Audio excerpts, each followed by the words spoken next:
One less lonely. One less lonely.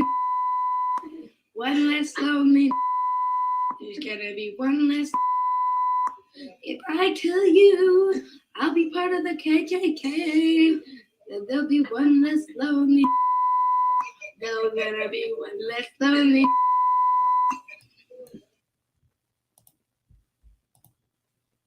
Well, if you had the chance to stand up in front of the white community and say anything you desired, say to them, understand me, white man, what would you say? I would say, understand yourself, white man, that the white man's burden should not have been preached in Africa, but it should have been preached among you. That you need now to civilize yourself. You have moved to destroy and disrupt. You have taken people away. You have broken down their systems. And you have called all that civilization. And we who have suffered at this are now saying to you, you are the killers of the dreams. You are the savages. Yes, it is you who have always been uncivilized. Eisenhower, a couple months ago, referred to the situation that the West faces as Armageddon in a speech in Chicago before some distinguished Republicans, if there are such. And he referred to this crisis that America is facing as Armageddon because of the nuclear-tipped missiles that are poised all over the earth. If this destruction is ever turned loose on America, the Negro has no fallout shelters. Then white people who have them, you won't even let Negroes in white neighborhoods during peacetime. How will he get in your fallout shelter during wartime? You haven't yet desegregated New Rochelle. How are you going to let Negroes, when you're under attack, into a space that you yourself hardly have room in? Why, you're crazy if you think, we even think that you will. Because of the immorality and indecency and corruption that exists in all levels of American society, God has doomed America for destruction. The only salvation or escape is through God and with God. This is what we teach. And despite the fact that we tell you that we rely 100% upon our God to protect us against the trouble that you have gotten yourself in. You didn't get us in this. It's trouble that you have gotten yourself in. If you notice, whenever I refer to America, I don't say we. I don't say I or our. I say you. This is yours. It's not me or mine. And you'll find that this thinking is increasing among black people today. They don't say our government, our president, our Senate, our Congress, nor do they say our troubles. They say your president, your Congress, your Senate, and your troubles. First of all, it's going to take Negroes the next 5, 7, 8 years to get themselves together, to stick together among themselves. In the next 10 or 15 years, we will have equality if we can get enough unity together within the Negroes right now. I'll say 10 years at the most. And if not, the whole heavens and earth is going to erupt with violence. You see, we are not going to take this anymore. For our children's children. I'm 47 now, and I'm on the stand. And I'm teaching my children on the same stand. That if we have to go, just like Martin Luther King, Dr. Martin Luther King, it won't be on that basis. Peace. Peace. It won't be for peace.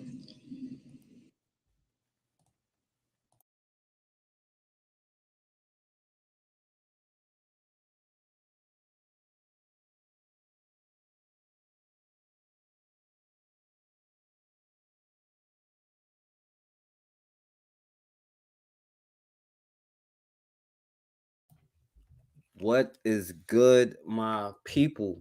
We are live back again with another episode, another live broadcast on the forecast.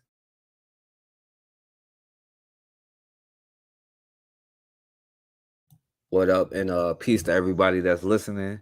And I just wanted to come and do a quick live. And today I'm not gonna be as like strict on the topic. It's kind of open. You can come on and bring up something if you want to. You know what I'm saying? This is all good.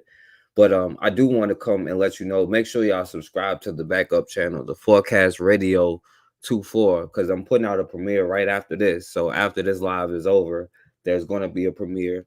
And they might block my video. So I try to do lives to make sure to let y'all know what's going on. In case y'all don't see me for like 2 weeks or something on this channel, make sure y'all subscribe to my backup channel. Because they like to play me all the time on here, which is why we need to create our own platforms. And I could do better myself at helping out. But anyway, also I want to say before we start, I gotta continue to talk about the the fundraiser that I'm trying to do for down in Lawrence County, Alabama, to help the people out in their plumbing and stuff like that. Because like I know we get on here and just talk about it, but at least I was like, yo, let me take some kind of action, whether I thought it through or not is whatever. I had to try to do something, and I'm gonna continue to try to work, even though what I'm saying, not you don't hear too much from a lot of people, and you see, what I'm saying, what's going on with a lot of people. But it doesn't really matter because I can either give up or keep trying, and I'm gonna keep trying. So before I get into whatever I'm gonna talk about, let me play some of that what's going on down there, what I'm trying to raise money for. So I'm gonna play some of that, and then we're gonna get into some of the stuff.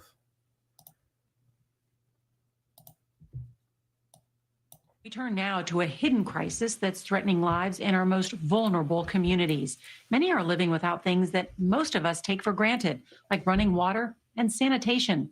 The new $1 trillion Infrastructure Act provides nearly $12 billion to fix that. In a largely poor and black region of rural Alabama, many are living without adequate septic systems. It's creating a dangerous wastewater crisis that residents and activists describe as environmental racism. It's really the waste that comes out of the septic tank. That's what it is. It's like the raw sewage that come out of your body. It's the odor. It's the smell. It's the raw sewage that comes out of a person's body. That's what it is. There's no other way to explain it. That's what it is. And that is all over your yard? Yes. America in the 21st century hides its shame in the backyards of the rural poor. In Lowndes County, Alabama, Perman Hardy knows all about it. When there's a lot of rain, you cannot flush the toilet. If you did, it would be all over your house. Yeah. When it go bloop, bloop, get ready. Here it comes. The dark green waters across from Jerry Dean Smith's home hold a foul-smelling mix of human waste. It smells. It smells so bad. In Haynesville, Alabama, and many towns across Lowndes County, residents pay for sewage to flow into these lagoons.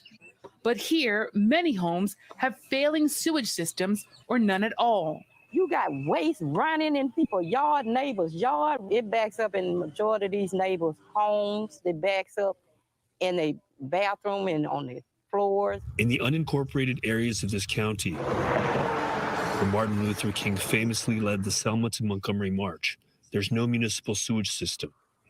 And for an estimated 80% of households, no adequate septic system either. It backs up in the shower, backs up in the tub, nets everywhere. Raw sewage regularly flooded Kenneth Gordon's 83-year-old mother's house. This the tub, the toilet, that have most of the problems. He had to move her out. Were you concerned about your mother's health? Yes, very, very concerned about her health. Residents like 78-year-old Catherine Canyon are just trying to survive in squalid conditions. If I go in there, if it rains, and take a shower, or flush my stew, the waste coming back up, sometimes in my kitchen sink. So I don't use dishes, I use paper plates. It got me disgusted. The sewage pooling below her trailer is rotting the floors. Recently, she says she broke her arm falling through the floor, but she can't afford to fix it or to move. This is an area close to the lagoon. And the resident says when the red light goes off at the lagoon, it's out here with raw sewage. Untreated sewage can lead to bacterial infections and intestinal parasites. The only solution is a new system. But the hard clay soil here requires specially designed septic systems that can cost as much as the median household income in Lowndes County. Every time it rains, people, they know what might happen. They know that sewage may shoot out and come back in their house. What sort of damage does that do? I can't imagine. I just can't imagine. Smith and her neighbors say it's a health risk. In fact, one study found 1 out of every 3 adults here tested positive for hookworms, an intestinal parasite long thought to be eradicated. The people who are infected release eggs. Those eggs. Last November, the Department of Justice opened a civil rights investigation aimed at assessing whether the Alabama and Lowndes County health departments are discriminating against Black residents. A state health official disagrees and says DOJ won't find any wrongdoing. They'll come out with the same conclusion I had. I've done my own investigation. I see no discrimination. If you flush your toilet, you're responsible. Your home is your property. It's private property. She even suggested residents use outhouses. You've got an outhouse on the outside and you got sewage on the ground. Environmentally, the outhouse is better. The homeowner. All right, so there you have elected officials telling these people to go use the outhouse and stuff like that. And you know, the state and all of that, even though they take that money, they're not going to help them. And I know it's not just here. There's a lot of poor rural communities, especially Black communities, that don't get help from anybody, including us. You know what I'm saying? And at the end of the day, we all we got. You know what I'm saying? But when it comes to stuff like that, people aren't really interested in helping our own people out and doing this kind of stuff. You know what I'm saying? So, but anyway, you know, I tried to start a, you know what I'm saying, the GoFundMe and stuff like that. And so far, you know what I'm saying, this is what I got. The last one was 20 days ago, even though I'm still talking about it. And I got a shout out to everybody who did do it, you know what I'm saying? And but you know, like I said, I got a couple hundred more I could put with it, even though I donated to it too. So, you know what I'm saying? I just want to let y'all know what's going on with that, you know what I'm saying? And like I said, I'm gonna keep either trying or y'all let me know, you know what I'm saying? But at the end of the day, you know, it's going to take a collective effort to solve the problems in our communities, you know what I'm saying? And nobody's going to solve our problems, nobody outside of us. And hey, how you doing, Catherine and friends?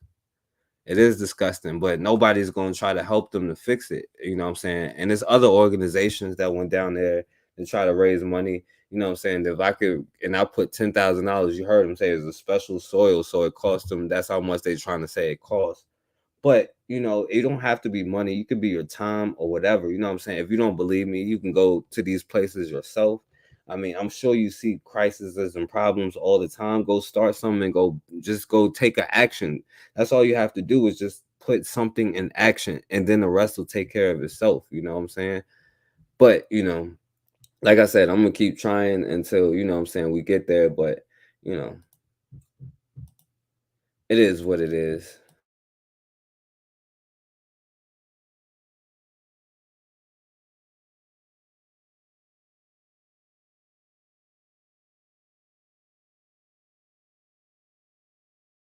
And let me see.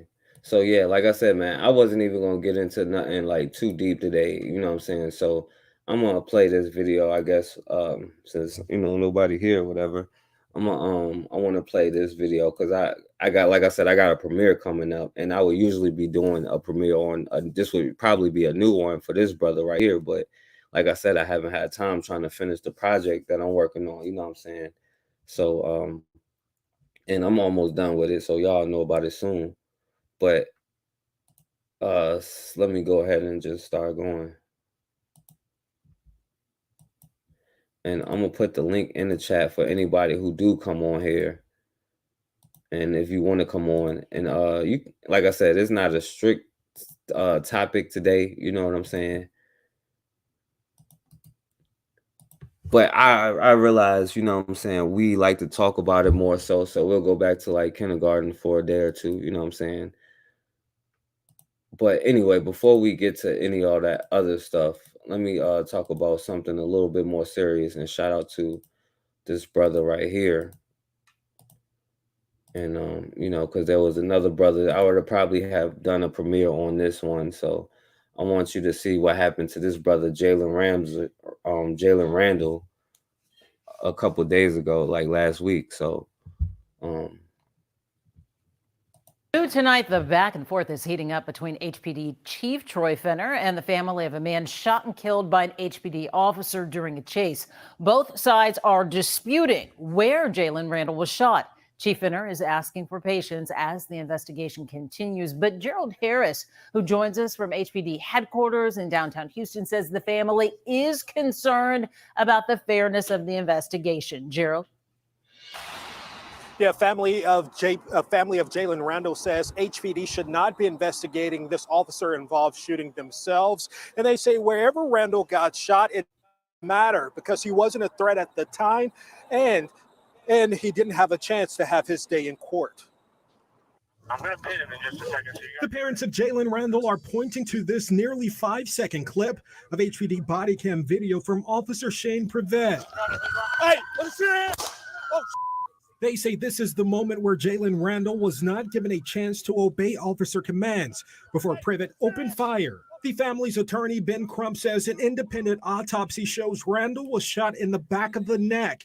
Earlier this week, HPD Chief Troy Fenner disputed that account, saying the medical examiner found a single gunshot wound to the front of the neck. Today, an investigator with Crump's law firm says where Randall was shot isn't the point. It's how quickly he was shot. You cannot justify it by saying it was the neck, the face, the head, the feet. We don't care where he was shot. We know that he was shot by your officer, and he wasn't given a chance to comply with the officer's command. And this is not a comply or die state. HPD says their tactical team was looking for Randall on April 27th.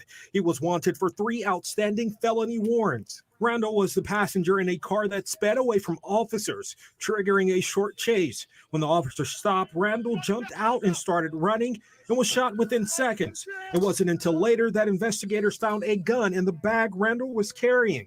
The family and their representatives say it's still not enough to justify the shooting. One thing that they have never said is that Jalen pointed a gun at an officer, which would be probable cause to kill him, but he never pointed a gun. He never reached into the bag. The bag was still zipped.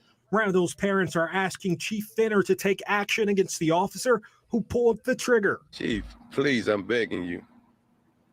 Do the right thing. Your officer shot Jalen. And we did reach out to HPD Chief Troy Fenner on the statements made. now, y'all heard the cop like, oh, like he didn't mean to shoot him or whatever. And then they tried to say he was running, but clearly he had no time to, like, you can't even put the ing on it if that's what he was attempting to do, And, you know, of course they're going to defend it, but God bless all those law enforcement officers. The police shoot first, ask questions later. I mean, this shouldn't surprise anyone. Okay, Perry Mason. Dude got exactly what he asked for. You know what I'm saying? Since when is it okay for the cops to shoot you for running away? Which is not, you know. And this is what happened when, okay, so it's like more so 50-50. Yo, Bill Gates, what up, my brother? So, you know what I'm saying? You see this brother, and then they tried to bring up a gun. They said, oh, he had a gun in his bag, which she did not have well, you know, they said it was zipped up, you know what I'm saying? Probably still in the car. He didn't have time to do anything. But let me let y'all hear a little bit of what his parents were saying, just a little bit. And welcome back to The Factor Uncensored. Jalen Randall's death is still unsettling for his family. He died in late April. You may remember that. Jalen did not have any visible weapon on him, but there was a bag he was carrying, according to police. HPD officer Shane Privet ended up shooting him in the back of the neck. Jalen's final moments were caught on that officer's body cam. Now, I asked his parents how it felt after seeing it and hearing the officer say one line that now haunts them. It was shocking. It was almost unbelievable. Like even before I saw the video, I heard the audio of the officer saying that my son would never leave the neighborhood alive. And it was like a premeditated statement. And to actually see him execute the statement that he made was shocking. It's unbelievable to see this happen. I just couldn't believe it. Now, that audio that you heard came from another officer's body camera as well, who was in the car with the officer who shot your son. Correct. And soon as the officer who shot your son stood up, pulled the trigger, your son was shot in the back of the neck. Yes, sir. He was shot in the back of the neck immediately as he exited the car. He never had time to hear any commands. He never had time to comply to any commands, anything like that. He was shot immediately as soon as he exited out the car. He was running opposite the officer. He was no threat to anybody. Tiffany, you had a chance to look at the video as a mother. What does that do to you, seeing something like that? It was very emotional. It was very heartbreaking to know that we have heartless. It's just a heartless act, and it just made me feel it made me feel like sick to my stomach to know that the people that I thought that was supposed to protect us is against us. So I cry every single day. I'm emotionally, disturbed by it. It's like I'm missing something. And I can't seem to reach and grab the situation as far as my child, so that's basically. All right, so yo, what up, Tyrone P? What up, Rashid? He definitely doesn't have probable cause here. You know what I'm saying? Well, yeah, but they can shoot a black man in the neck. You know what I'm saying, and get away with it, and make up all kinds of excuses. Of course, they're not gonna release his name, his information, and stuff like that. But I had to show y'all that because usually I would do a premiere about that video. So what I'm saying, RP to the brother Jalen. You know what I'm saying, to the brother Jalen Randall. And I guess while what I'm saying, we out here inviting everybody else to the cookout. You know what I'm saying, this is the kind of stuff that's happening. You know what I'm saying. And by the way, I don't even know how Ben Crump and all of them is being successful in their cases because he's already on that one while covering the Buffalo one in the last 3 or 4 shootings on top of that. You know what I'm saying? And speaking of that, I want y'all to see something else because I showed y'all earlier about what I'm trying to do. But apparently some of the survivors of the Buffalo shooting, all that money they raised, now they have frustrations because they're not in charge of this stuff right here. You know what I'm saying? So instead of reading this, I'm gonna just play a video. So all this money y'all donating to these Buffalo survivors, I want y'all to see where that money is going. So because I know we would give to certain things here, so I want y'all to see about this. And tonight, we're getting updates on where fundraising efforts stand to help those affected by the Tops mass shooting. News 4's Jeff Preval tells us when families affected by the shootings can expect financial relief.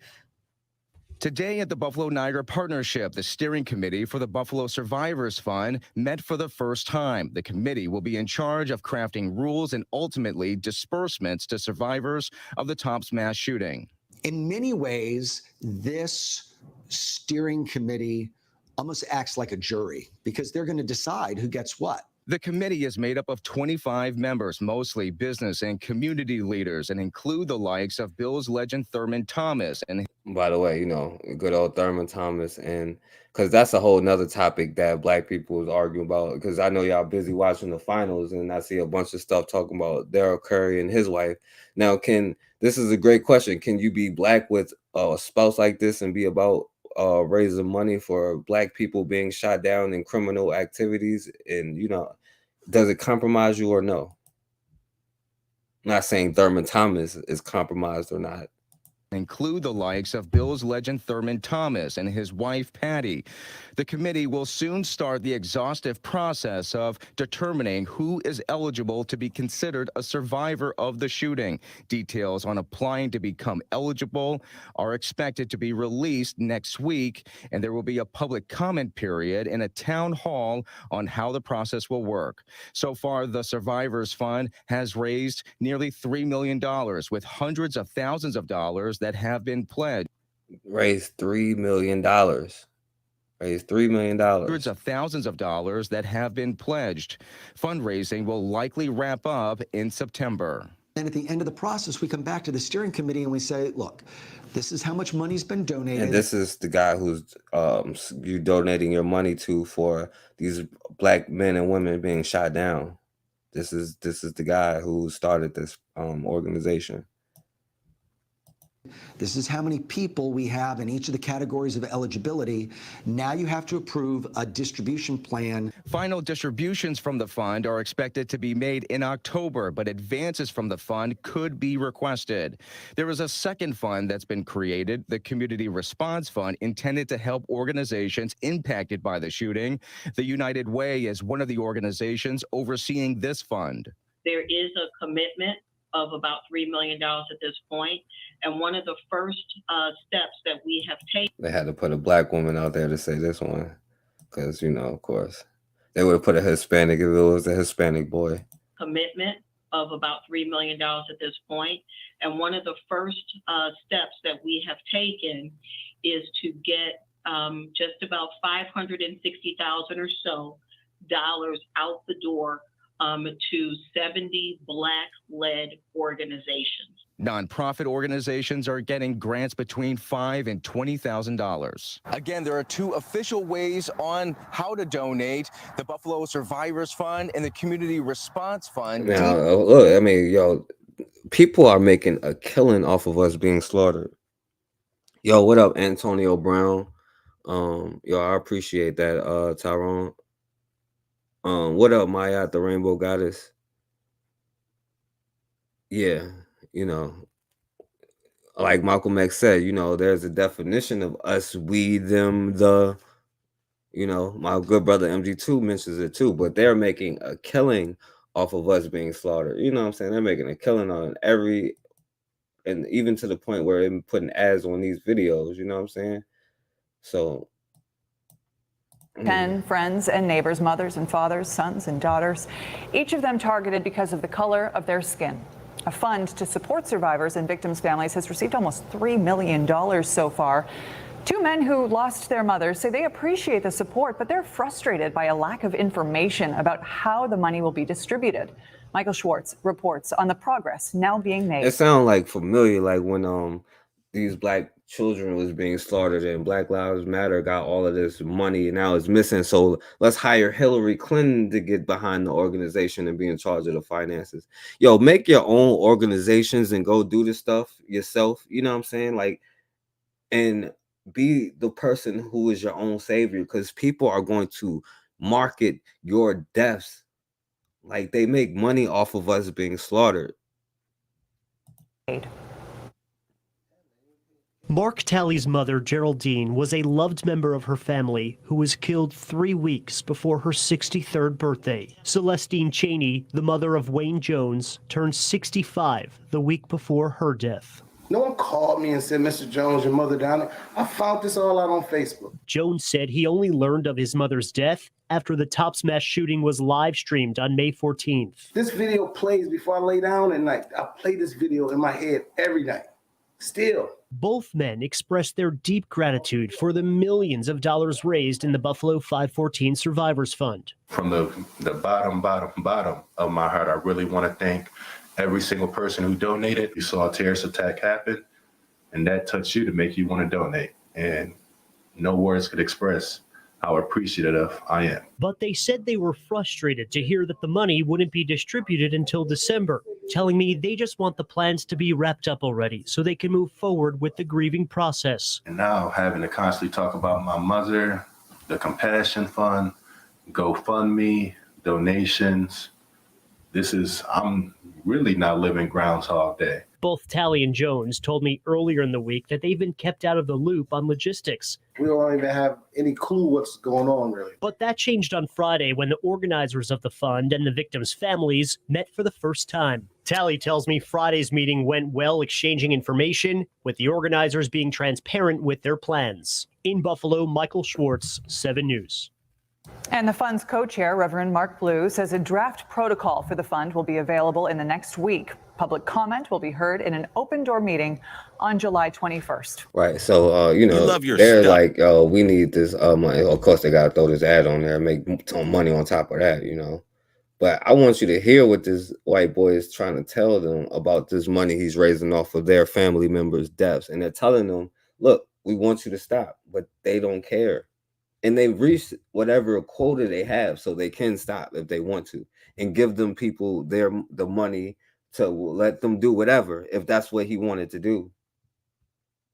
But we let outside, like, I'm pretty sure he's invited to we would have heard the story, like, yo, he started a GoFundMe to help survivors. Like, oh, he's invited to the cookout. He's invited to the cookout for sure. You know what I'm saying? He said, you know, racism is bad. I'm starting to GoFundMe. What's up, bro? Fundraising effort following the Tops tragedy on May 14th has now raised almost $3 million for the families of the victims and the survivors. Good evening, I'm Scott Levin. And I'm Mary Alice Demler. The 514 Survivors Fund was set up by Tops and the National Compassion Fund just days after the tragedy. But as our Rob Hackford reports, it could be months before that money gets to the families. In the aftermath of tragedies like the mass shooting in Las Vegas and the one at Stoneman Douglas High School, the job of the National Compassion Fund has been making sure donations get to where they belong. Executive Director Jeff Dion. Our goal is to have a transparent, trauma-informed, and victim-centered process. Visiting Buffalo Friday. Yeah, while telling them, wait till I do what I want. Nearly 4 weeks since the city lost 10 of its neighbors, Dion explained how they're building a local team to handle the nearly $3 million fund. We need a trust in a state's attorney. We need a psychological trauma expert. I don't know who those people are, but these folks do. And it's like, who are the best people in your community that fit these roles? And they're coming together. And early next week, Dion said the fund will be sharing its proposal for how and who gets the money donated.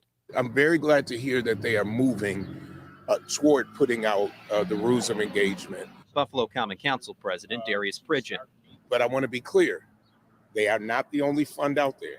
And so although they're the largest, I think that anybody, any organization that collected money in the name of this massacre and to help with this massacre must be clear now of how funds will be distributed and how it will be decided. And wait. Let me run that back one more time. In the name of this massacre and to help with this massacre must be out there. And so although they're the largest, I think that anybody, any organization that collected money in the name of this massacre and to help with this massacre must be clear now of how funds will be distributed and how it will be decided. And we're going to want people's feedback.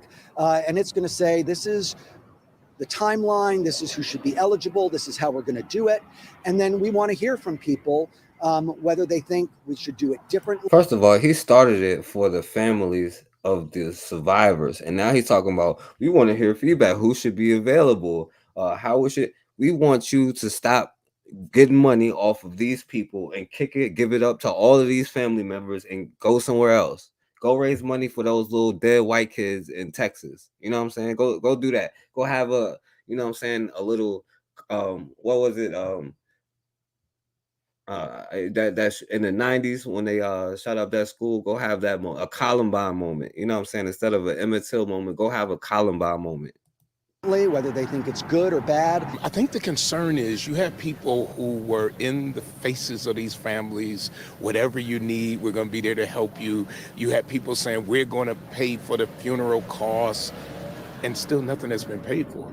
For families that might need the money now, is there any way for them to get support at this moment, or is it a waiting game?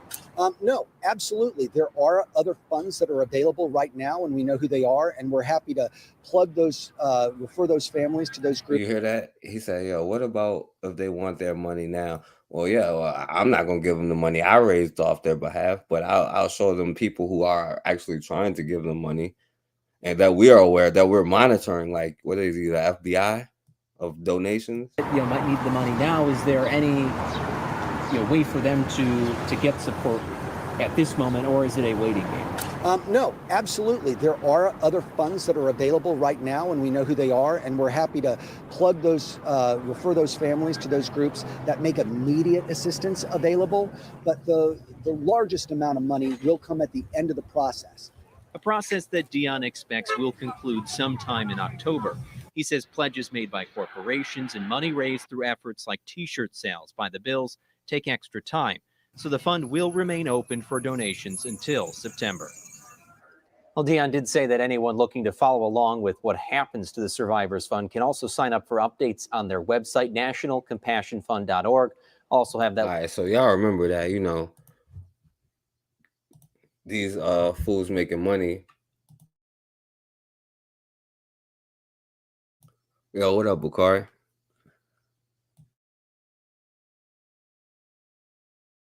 So y'all definitely make sure y'all keep a mind off of how they're making this money, what they do with this money, because we see a lot of times there's a discrepancy about what happens with the victim's family, because it sounds like some scamming to me. You know what I'm saying? If you ask me, I know we're experts on calling scammers of the Black community out, so there's a scammer for you. You know what I'm saying? And you can see this white boy, and y'all can do what y'all got to do. You know what I'm saying? But I'm pretty sure y'all gonna invite him to the cookout, so I guess it doesn't matter. But anyway, if y'all got anything else to say, because the next stuff ain't even gonna be as heavy as that. But like I said, I know a lot of y'all is inviting people to the cookout and stuff like that. And then another thing I was tripping about today, I seen a lot of people arguing about, a lot of Black people arguing about this white boy Justin Bieber, and you know what I'm saying? And yo, this sympathy and this compassion and this, you invite anybody who does anything is ridiculous. Like, I don't understand it. We don't have that much compassion, sympathy, love, respect, trust, or none of that stuff for each other. Yo, he gonna pay that money and he ain't coming to the cookout. That's the point, though, Tyrone. Like, he shouldn't even been invited in the first. He shouldn't even been in a position to be able to raise money for these people. And they make millions and millions and millions of dollars off of our death and destruction. I'm not even gonna play the video of what the brother was saying on there when he said we tried to love him. We tried to. I'm not even gonna play that because that's just too much.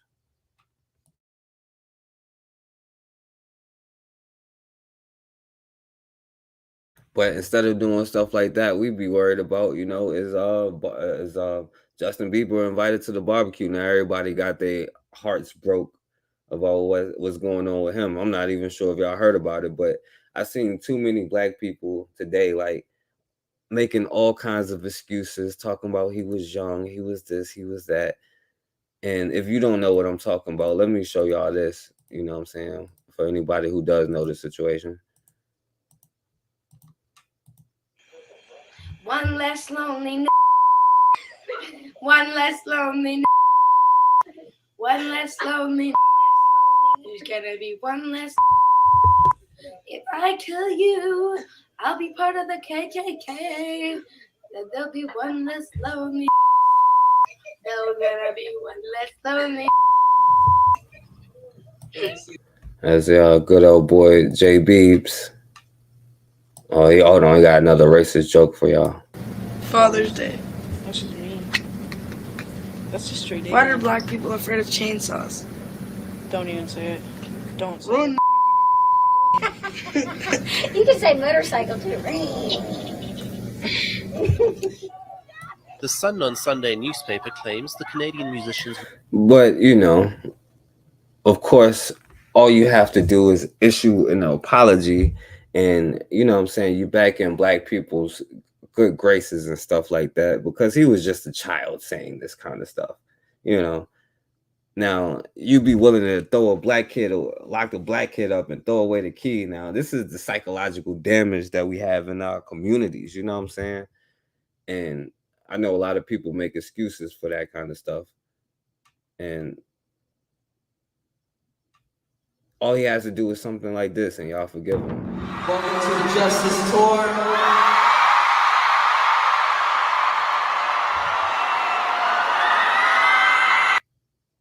So when we decided to name the Justice Tour and the album Justice, we wanted to remind everybody that we live in a world that can be very divisive sometimes.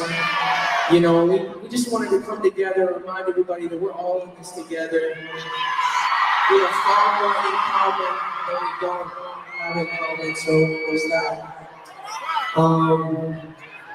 And I just wanted to say, remind you guys, I mean, you guys know this, I mean, like, racism is very evil, it's diabolical, and it is something that we, as the next generation, have to continue to say out loud and remind each other, because the jig is up, you know?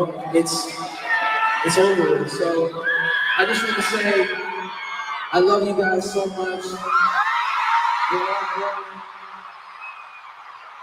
And Jesus loves us so much, so let's just rest in that. Oh Lord, somebody fix him a plate, you know what I'm saying? All that, there's one less lonely nigga that's thrown out the window. That's all he had to say, you know what I'm saying? Deep down in his heart, I know he's a change. Come on, man. Y'all gotta get over that John Brown syndrome, because you know what I'm saying, I'm not gonna lie, this is how a lot of y'all was looking out here today, you know what I'm saying? All right. Oh, you gonna be that right here, man. Justin Bieber in the hood, cuz. White boy. Seen that shit. Stupid, I'm not even Justin Bieber in the hood. He in the trenches with the kid, Chemo. Justin Bieber. On the side. I ain't even gonna get into the black rappers, what happened to them in the hood. I'm a fan and you're the rock star, making it hard on me.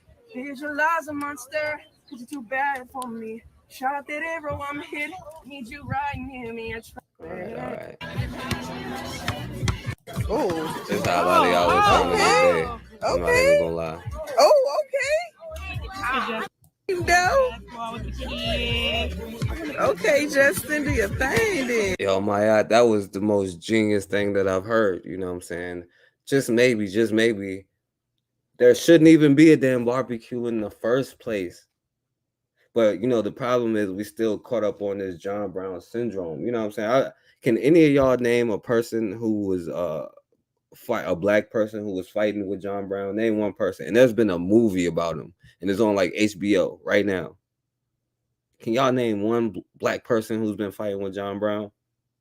But y'all got this mindset, but you absolutely right. You know what I'm saying? He looks scared. I don't think so. You know what I'm saying? They over there oohing and eyeing, and you know, I don't even want to say the stuff like bucking their eyes and stuff. You know what I'm saying? But oh, Justin Bieber in the hood, cuz, you know what I'm saying? But now we can talk about all the stuff that has happened to black people, black rappers lately that's been in the hood. Now I was gonna play something, and you know what? I'm still gonna play it anyway, because you know what makes me mad? Like, yo, these white boys who profit off of our culture and stuff like that, and then try to you know, first of all, not let you use that stuff for yourself. You know what I'm saying? Like, yo, it's this white boy on here all the time, you know what I'm saying? And he has a lot of black footage from the 60s and 70s and stuff like that. And he tried to take down a lot of my videos as if he has a patent or, you know what I'm saying, copyright to black oppression and black struggle. And another person who does that all the time is that white boy, DJ Vlad, you know what I'm saying? That kike, you know what I'm saying? And I say that because he has no problems. Y'all invite him to the barbecue, so he gets the N-word pass. But I guess so I get a K-word pass. Then how about that? And so you know what? I wasn't even gonna play it because they probably gonna take my video down.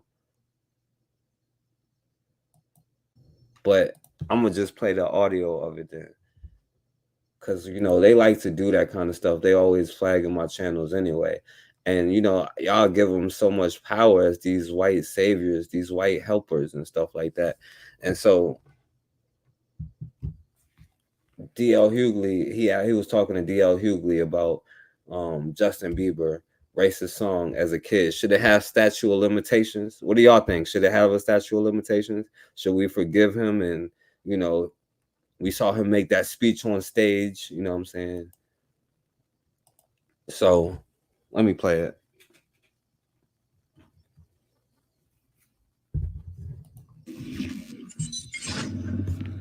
And by the way, if they take this video down, even if it's not, blame DJ Vlad, you know what I'm saying? That white boy, that kite.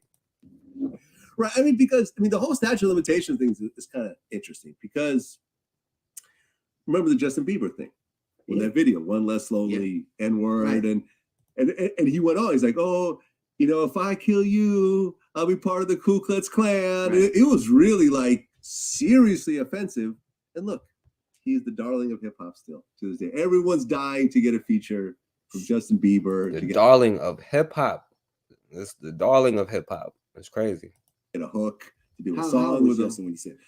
And that's what I was going to say. Yes. He was a kid. He was maybe 12, 13 years old. So do you feel there is a statute of limitation? By the way, Joe Rogan was not a kid when he said it like 300 times, but he got a pass too.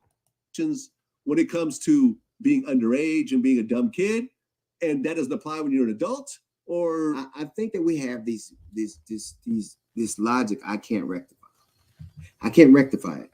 Like in America, having sex with an adult having sex with an underage child is an abomination, which it is. Mm-hmm. But a police officer killing an unarmed child is okay. I don't think it's okay. Yeah. Well, I don't think it's okay. Like it's not tolerated. They've gotten away with it. It was so then it's gotten away with it. Yeah, it's tolerated. So we have these juxtapositions of logic depending on who the person is that perpetrated the crime. Depending if we look at things from the prism of the person who did it. What I try to do is to look at the situation. I don't think when somebody goes to court, I don't think the jury should see them, should know their name, should know what sex they are, should know anything about them except this happened. These were the circumstances. Because what it does is play on our biases, our inherent biases. If it's wrong to do a thing for me, it is wrong to do a thing for you. Mm-hmm. It is wrong. I try to be as fair and as plain as possible. But we have the idea of America is at odds with the reality of it. And the idea of America can't sustain it. It can't, because we were supposed to be a thing, and we find out. Now he danced all around the question, but you know he didn't want to really condemn this white boy. But I'm gonna condemn him for you. No, it should not have no statutes of limitations. And yo, if you understand the seriousness of the situation that you're in, we just talking about how all of these young boys is getting slaughtered down on the street, how they're making money from our death and destruction. Yo, what up, Bakari? What's up, my man? Not much, chilling. Oh, Coon Hughley didn't want to answer that question, boy. Yeah, he was dancing on that one. So, yo, Bakari, should it, or you gonna give him a pass, or? Hell no, but black people, I told you, I beat a white boy ass for calling me the N-word. Just seeing how black folks started taking him, he didn't even mean it like that. So, yeah, they gonna give him a pass, but no, he don't get no pass. Shit, look at Eminem.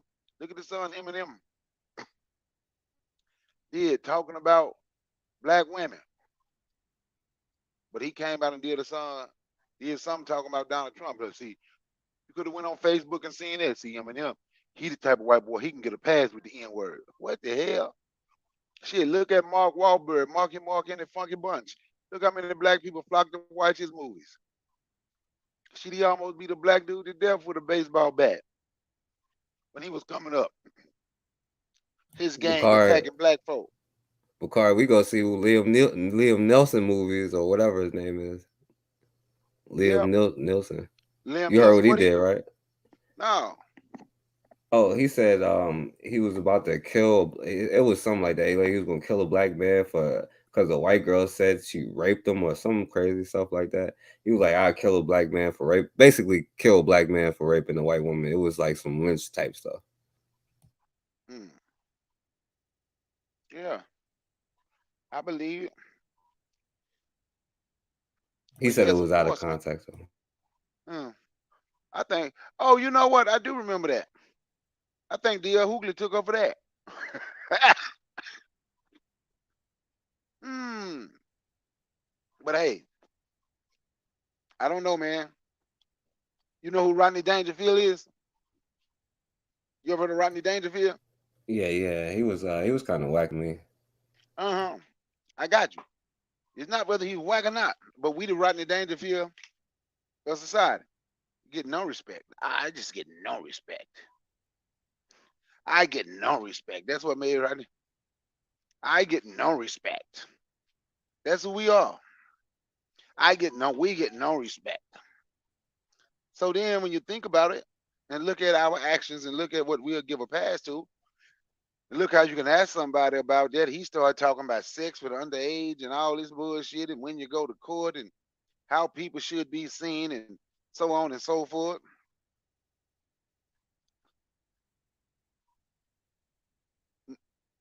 Nobody. It's about respect. So, but first we have to respect us. Stop looking to be accepted by other people. Stop looking to be like. Stop inviting motherfuckers to the barbecue. Pardon my French. Right? Stop inviting them to our barbecue, and learn to respect ourselves. Hey, that's my take on it, man. N words get no respect. That's just a fact. Don't care how we want to flip it, spin it, accept it, or whatever. Get no respect. Yeah, but Bakari, don't you accept Justin Timberlake? Accept him. What do you mean accept him? Accept him how? Invite him to the cookout. Mm-mm. I don't invite no white people out. I know you invite Larry Bird. Mm-mm. No white people gonna come to my house. None whatsoever. None one of them. Not now one of them.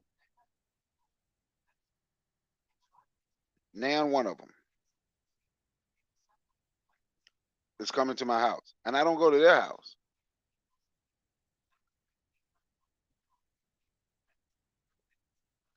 Check this out, right? I'm gonna tell you our mindset, right? This white boy, this white Russian, got the MVP in the NBA, right? Black people is bragging on the white Russian dude that played for Dallas. But Russians done threw Brittany Griner in jail. Them Russians over there in Little Russia, or what they call in Ukraine, wouldn't even let the black folks get on the bus to get away. You understand what I'm saying? But we will sit over here and brag on them. Don't care what it is you're bragging about, you're still bragging on them. But then look at how they treat black folks, right? So should they stop? Huh? So should they stop treating black folks like that? No. Why? Black folk, we ain't gonna do nothing but complain, and we're gonna still support them wholeheartedly. They gonna still come to the barbecue. We're gonna go still look for one of them straight up, straight down animal backside white K bitch to be with. And for the record, if You they mean ain't like black, Dale they white. Curry? Uh-huh. You mean like Dale Curry? Mm-hmm. Like John Morant. Like Mike Conley Jr. I can just continue. You can't come for John Morant. I can't come for him. You got a white Why? girlfriend? He got a white wife. He married him. He was like 20. Yeah. Damn. Soon as he signed his contract. Oh, he off the table because he good in basketball? No, it don't work like that. It don't work like that. Shit, I go with my son who went and got one of them ass motherfuckers. John Morant, ain't got nothing to do with it. Hey, John Morant, don't get a pass.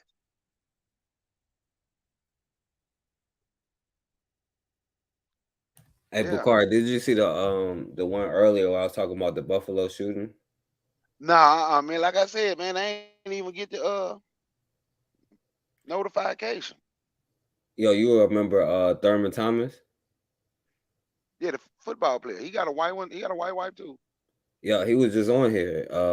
Yo, I was just showing like how the people in Buffalo, like this white boy done raised a bunch of like $3 million so far.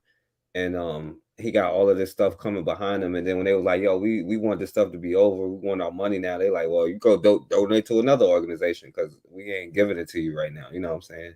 But it's a white boy who started it, so it's okay. But yo, Thurman Thomas had a white girl, you know what I'm saying? And he was doing something for the black community. So that means they could be in charge. Like, so what do you think about that? So who can be in charge?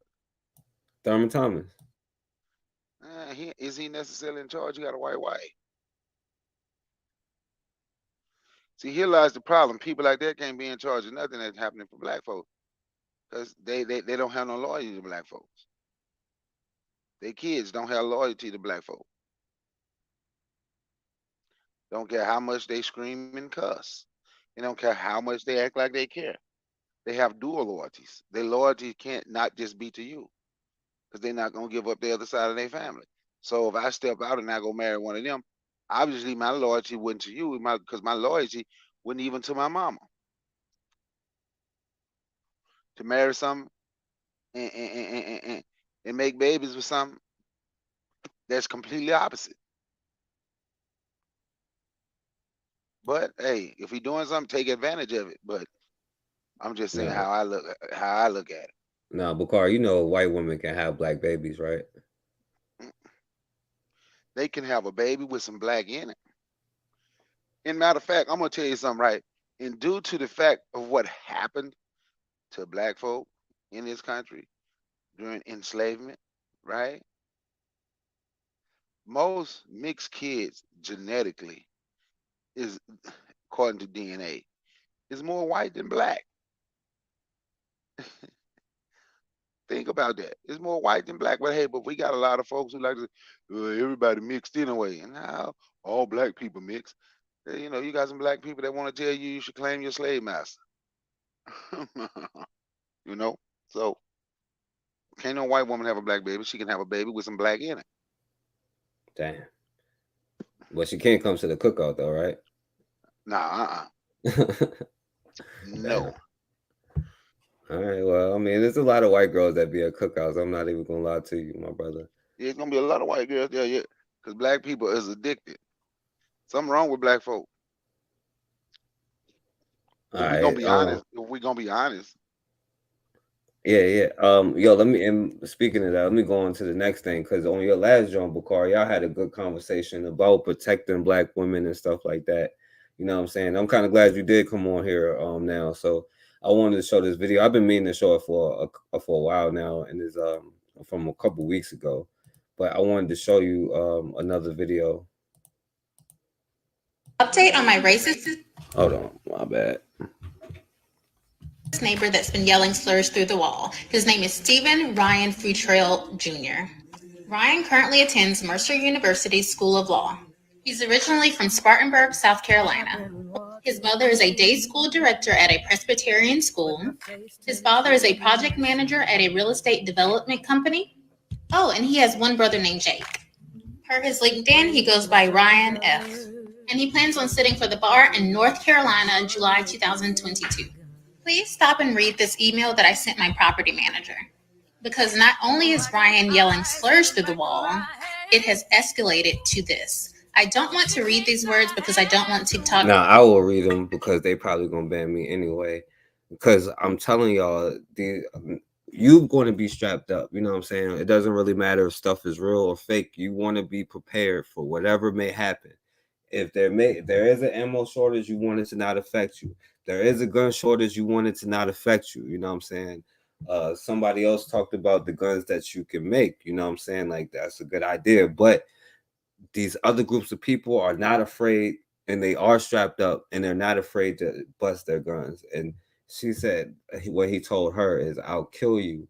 And the girl that lived next door replied, you'll kill anybody. And he yelled, that's why I have these guns.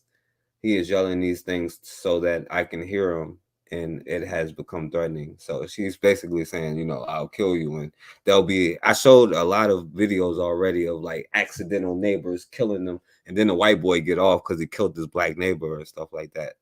To have any reason to flag my video, but please read. When the property manager spoke to Ryan, he said that he had no clue what I was talking about, but he would try to be more quiet. Even though I have him on camera saying, whoops, just joking. I've emailed several people at Mercer Law, but I have not received a response. Now, if you have not seen the video, I'm going to play that next. Please watch it completely. After you've watched the full video for understanding, please join me in emailing and tweeting Mercer Law. Let them know that we will not stand for this type of harassment from one of their law students. It's unacceptable. Realize I can hear you. So like every time you say like the racist things, I can hear you. Oh. Yeah. Oops. Yeah. Joking. Yeah. Like when you yelled nigger the other day, I could hear you. Oh, okay. Yeah. Sorry. No, just a joke, you know, like we were joking about what was the last thing they were joking about? I think it was George Floyd being you know, killed or something like that. It was just a joke. Trayvon Martin, I know that was just a joke. There's a lot of jokes out here, you know what I'm saying? But Bakari, what you got to say about that one? He didn't even mean it like that. He ain't mean it like that. Ain't nothing you can say, man. But hey, like I said, man, it's some things that we gotta stop. We can't stop them until we stop and get ourselves in order. We gonna have to get ourselves in order, then we can stop all of this bullshit. But until then, and only until then, will we be able to stop their bullshit. That's just my take on it. Yeah, I feel you. And you know, that's a good video because you know, there is something that we can do, you know what I'm saying? We can make sure that this white boy, you know what I'm saying, knows that if he's still capable of knowing stuff after you're done, knows that he shouldn't even try it, you know what I'm saying? But it's just a lot of us, instead of even rectifying the situations within our own community, because I see a lot of like disagreements and arguing and stuff like that. You know, What's good, forecast? What's good, Bakari? What up, Tyron? Yeah, how your boy Jabali Moonene take a big fat L? Hey, We yeah, ain't I don't talking even. about that. Yeah, we didn't even talk about that. Yo, was you watching any of the video just now, or you just came on? No, I just came on. Okay, well, you know, a I couple of wanted to things. know if y'all caught Brandon's We ain't failure. talking about that. We ain't talking about that right now. Yeah, because I don't even get into that whole thing. You know what I'm saying? Like, you know what I'm saying? So I mean, like, if you want to talk about like what we showing, you know what I'm saying, you can stay on here. But like, I don't even know what you're talking about because I don't even watch none of that kind of stuff anyway. You haven't? Because he literally came out and said that he's a capitalist and he don't care about Africa. He just wants to exploit it.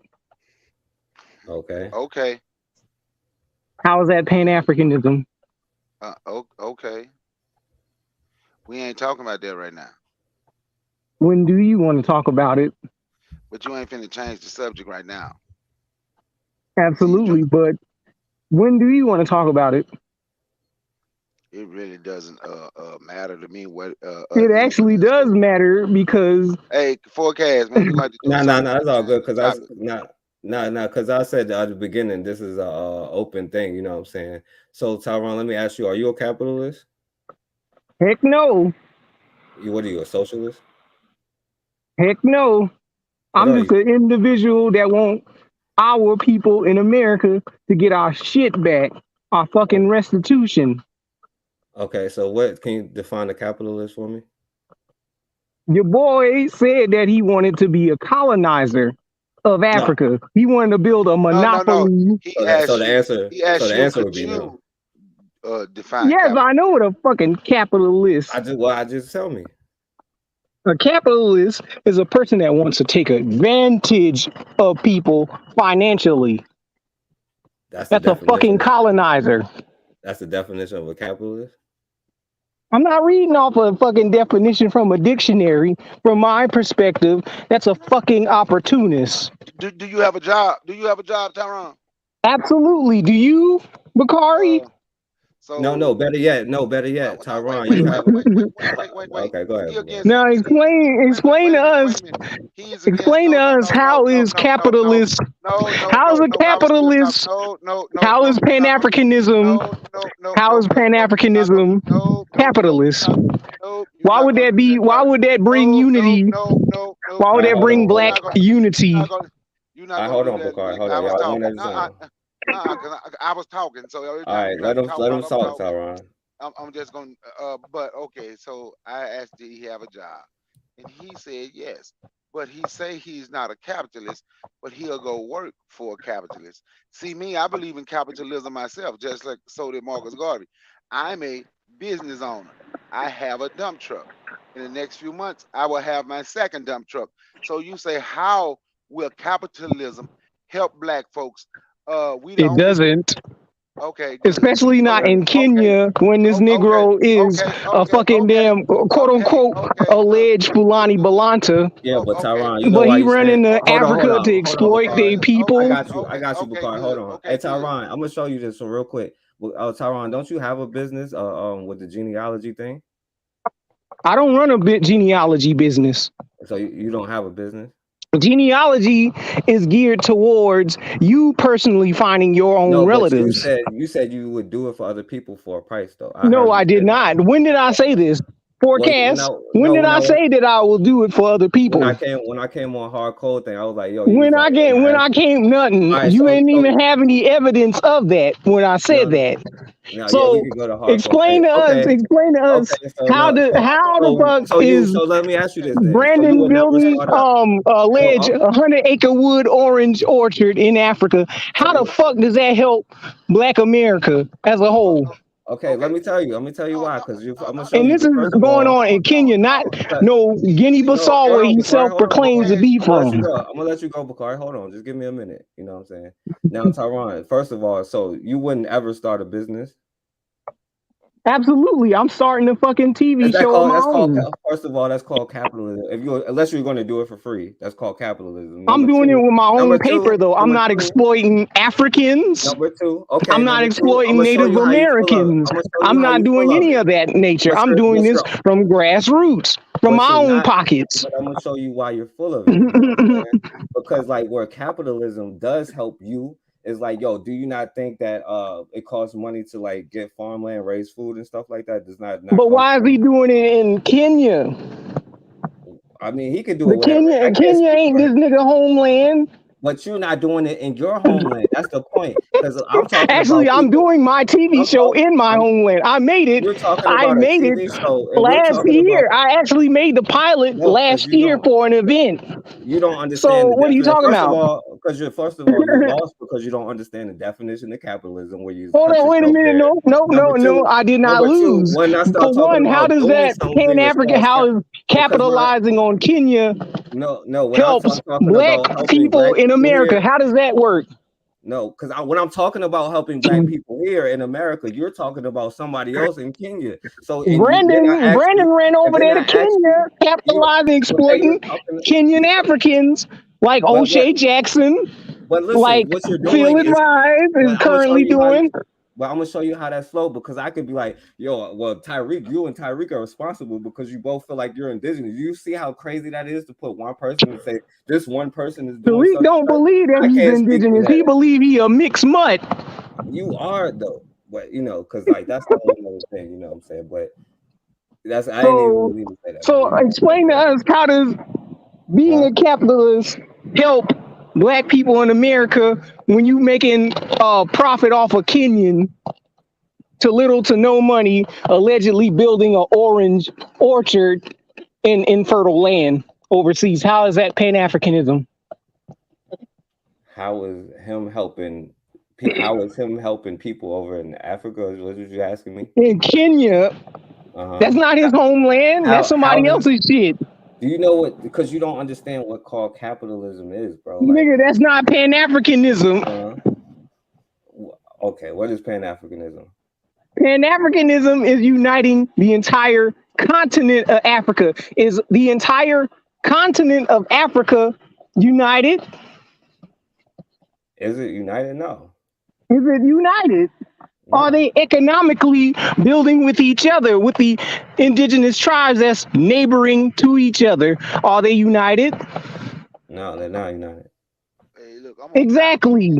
I'm So what does allegedly building hold an on, Tyrone, orange orchard in Kenya got to do with What you say? building Pan-Africanism in America? What the fuck that got to do with anything? Let Bakari go before you leave. Let Bakari go, then I'm gonna answer your question. No, I was just saying, I'm gonna bounce. I ain't got this. We were on something else. We were actually having a Yeah. We're gonna get back to it. Yeah. So that's what I say. I'm gonna let y'all have this conversation. Hold up, before you go, Bakari, do you have a job? I see. I told he talks so much he don't listen. Yeah, you don't listen, Tyrone. You asked me an irrelevant question. I'll ask you a relevant question. Do you have a job, Bakari? No, I own a business. What kind of business? What difference does it make? I own a It does make a difference. I own a genealogy business. Oh, you own a genealogy business? Okay, what's the name of it? It don't make a difference with the name. I can sell dumb black people like you stuff and tell them they're a Cherokee Indian, and I can scam them out all their money. Oh, isn't that what Nigeria doing already? Isn't that what the village of Jupiter doing already on a fake roots book? Watch this. I have no idea. I have no idea what they are doing. I just told you what I'm doing. I'm talking about me. You talking about somebody else. So you're selling tickets to go to Kenya and to exploit the Kenyans. That's your genealogy company. I'm not telling anybody to go anywhere. But your boy Brandon is. This guy, he is slow. He come on here talk about capitalism. He ain't no capitalist, but he got a job. Are you a capitalist, Brandon? He got a job. Are you a capitalist like Brandon? Bakari? Brandon is not over here. Brandon never been on this channel before, bro. Well, that's your boy. I don't even know Brandon, bro. But guess what? You know that's your boy. Pan-Africanism strikes back, right? But you know what? He ain't. But guess what? He's not here to defend himself. So if he was here, then you could talk to him. If you want to talk to me, you can talk to me. So since he's not here to defend himself. Yeah, and Tyrone, it's just that you're not like that good at it because you don't listen to when people talk, and then you come back later and ask the same question, and then you thinking you're saying something, but you're not listening. I listen to everything this nigga said, and he I haven't even finished talking, right? days. I haven't even finished talking yet, and you interrupt, and you're laughing, and you haven't even heard what I said. That's why you're not a good debater, bro. That's all I'm trying to tell you. You know what I'm saying? Like your boy Hardcore says the same thing as you, and I'm not debating you though. You came on here telling me about what somebody was another man that I don't even like I don't really know like that is doing. And then that's your boy, it, but you don't even realize that when you say that, everybody who's saying the same stuff that you said, they're your boy then. You know what I'm saying? So, but you'll be like, no, that's not my boy. You don't even realize that because you're kind of, you know what I'm saying? Like, you don't even realize what you're saying and doing. But we're gonna get back to the topic. The only reason I let you do that because I did say that at the beginning. I'm gonna let whoever come on here and and say whatever. But we was talking about invited to the cookout. Now, if you can stay on here, but we're gonna get back to the topic. You know what I'm saying? All right. So now get on with the video because I just only wanted to know why your boy failed, why he flopped. All right. So I'm gonna ask you because I showed a video about you know about the Buffalo thing. Now they was raising a lot of money for the Buffalo shootings, and it was a white boy raising all this money, and they made $3 million. But the family is like they're not getting this money, and they complaining about it. So you got an opinion about that? Say again. Do you know about the Buffalo shooting, right? Absolutely. Now this white boy. Everybody knows. Right. So this white boy, he raised a lot of money, $3 million for the shooting victims. Now the victims, you know, they're black, you know what I'm saying, but they're complaining that this white boy is not giving them the money or something like that. You know what I'm saying? So do you have an opinion? The thing is, some of those quote unquote black people are not black Americans. The people who are victims of the shooting Yeah, some of them are not Black Americans, and are they do some of not acknowledge are some racism, of white supremacy. They okay. allowed that killer to come up there and case the building. Did they not? You had Okay. a goofy Jamaican sit up there and tell him, "Oh, ain't you smart? I'm gonna get you a water, right?" Bro, do you hear what you just said? So you That's telling what me he all? said. Wait. That's what he said on the news, right? No, that's not You even had what a I'm. Vicky No, Burley that's not the Jamaican question, bro. king. Listen to the question again, Tyron. This is what I'm trying to say, because we're not even talking about. We're talking about the victims. You telling me all the victims were not Black Yep, Americans? that was one of the victims. No, but I said none of the victims. He But didn't okay, so realize he what? was a Okay, threat. so listen. So was one of the victims who are from America? Was they whatever you are, indigenous, right? At least one of them were, right? Absolutely, they might have been. Okay, now we'll stop right there. Now the white boy raised money for one of the victims who was indigenous, and he's keeping it, or they saying he's holding it. He raised $3 million for all of them. He didn't give it to anybody. That's what I'm You asking. saying the killer raised money? Huh? You saying the killer raised money? No, a white boy raised money for the survivors of the shooting. Who is the white Survivor. boy? Man, you know what, Tyron? Who's I the don't know, white bro. You might boy? want. No, it was. I just showed the story, bro. Never mind, bro. You might want to just What's get his offline and name? My brother, what's his name? hold on. Let me. All right, look. I'm gonna do this. I'm gonna show this video for you. All right. All right. Hold on. Here we go.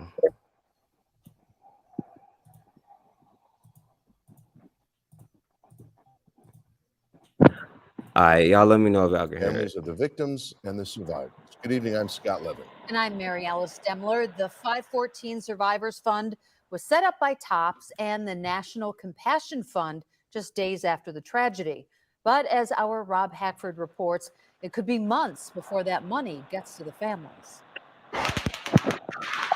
In the aftermath of tragedies like the mass shooting in Las Vegas and the one at Stoneman Douglas High School, the job of the National Compassion Fund has been making sure donations get to where they belong. Executive Director Jeff Dion. Our goal This is the white boy, Tyron, that's raising $3 million. That got $3 million. To have a transparent, trauma-informed, and victim-centered process. Visiting Buffalo Friday, nearly 4 weeks since the city lost 10 of its neighbors, Dion explained how they're building a local team to handle the nearly $3 million fund. We need a trust in the state's attorney. We need a psychological trauma expert. I don't know who those people are, but these folks do. It's like, who are the best people in your community that fit these roles? And they're coming together. And early next week, Dion said the fund will be sharing its proposal for how and who gets the money donated. I'm very glad to hear that they are moving toward putting out the rules of engagement. Buffalo Common Council President Darius Pridgeon. But I want to be clear, they are not the only fund out there. And so although they're the largest, I think that anybody, any organization that collected money in the name of this massacre and to help with this massacre must be clear now of how funds will be distributed and how it will be decided. And we're going to want people's feedback. And it's going to say, this is the timeline, this is who should be eligible, this is how we're going to do it. And then we want to hear from people whether they think we should do it differently, whether they think it's good or bad. I think the concern is you have people who were in the faces of these families. Whatever you need, we're going to be there to help you. You have people saying we're going to pay for the funeral costs, and still nothing has been paid for. For families that might need the money now, is there any way for them to get support at this moment, or is it a waiting game?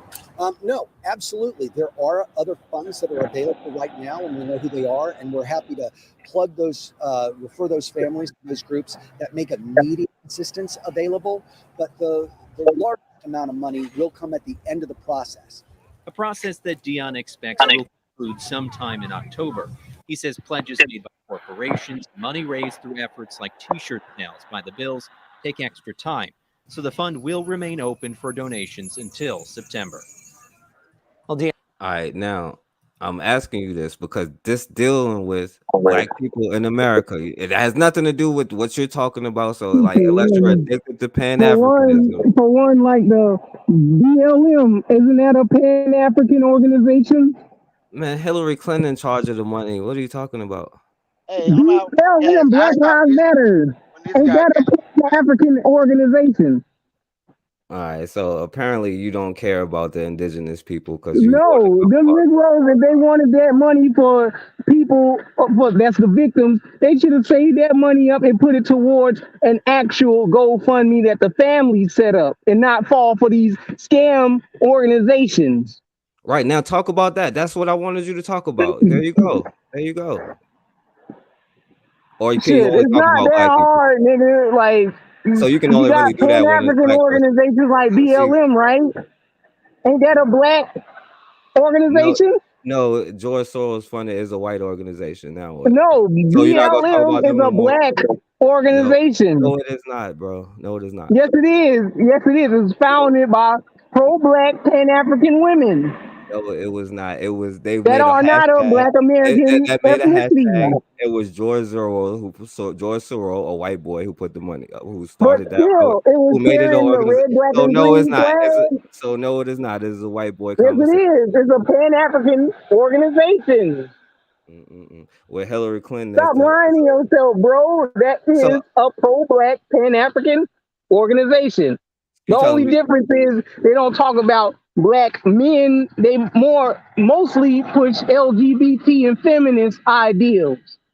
So basically, you telling me you can only go after black people. You can't talk about this white boy who started his own GoFundMe. You can only talk about, you bring it back to, which is another white organization, which you don't really understand. But Bro, Pan-Africanism is a white organization as well. It started with the Protestants. so you don't really care about the people, the indigenous people. You just care about Pan-Africanism. When did I say I don't care about the Because I was people? just talking about the people, and all you could talk about is this. When did I ever say I do not care about the people, Forecast? Because The you thing cannot is, talk about the you have people. You can all only these talk about Pan-Africanism. organizations. You have Pan-Africanism for like hundreds of years, right? Your boy Marcus Garvey, wasn't he a shield to the Klan? Come on now. Was he not a shield to the Ku Klux Klan? Like I said, you can only talk Did he about. not pocket? Did he not pocket pennies from the Black American community and ran off with the money and ran all the way to London instead of going his ass to Africa? Right? And do you know this, right? Because like this shows like how you don't care, because like I'm showing you How how do this I not person, care, bro?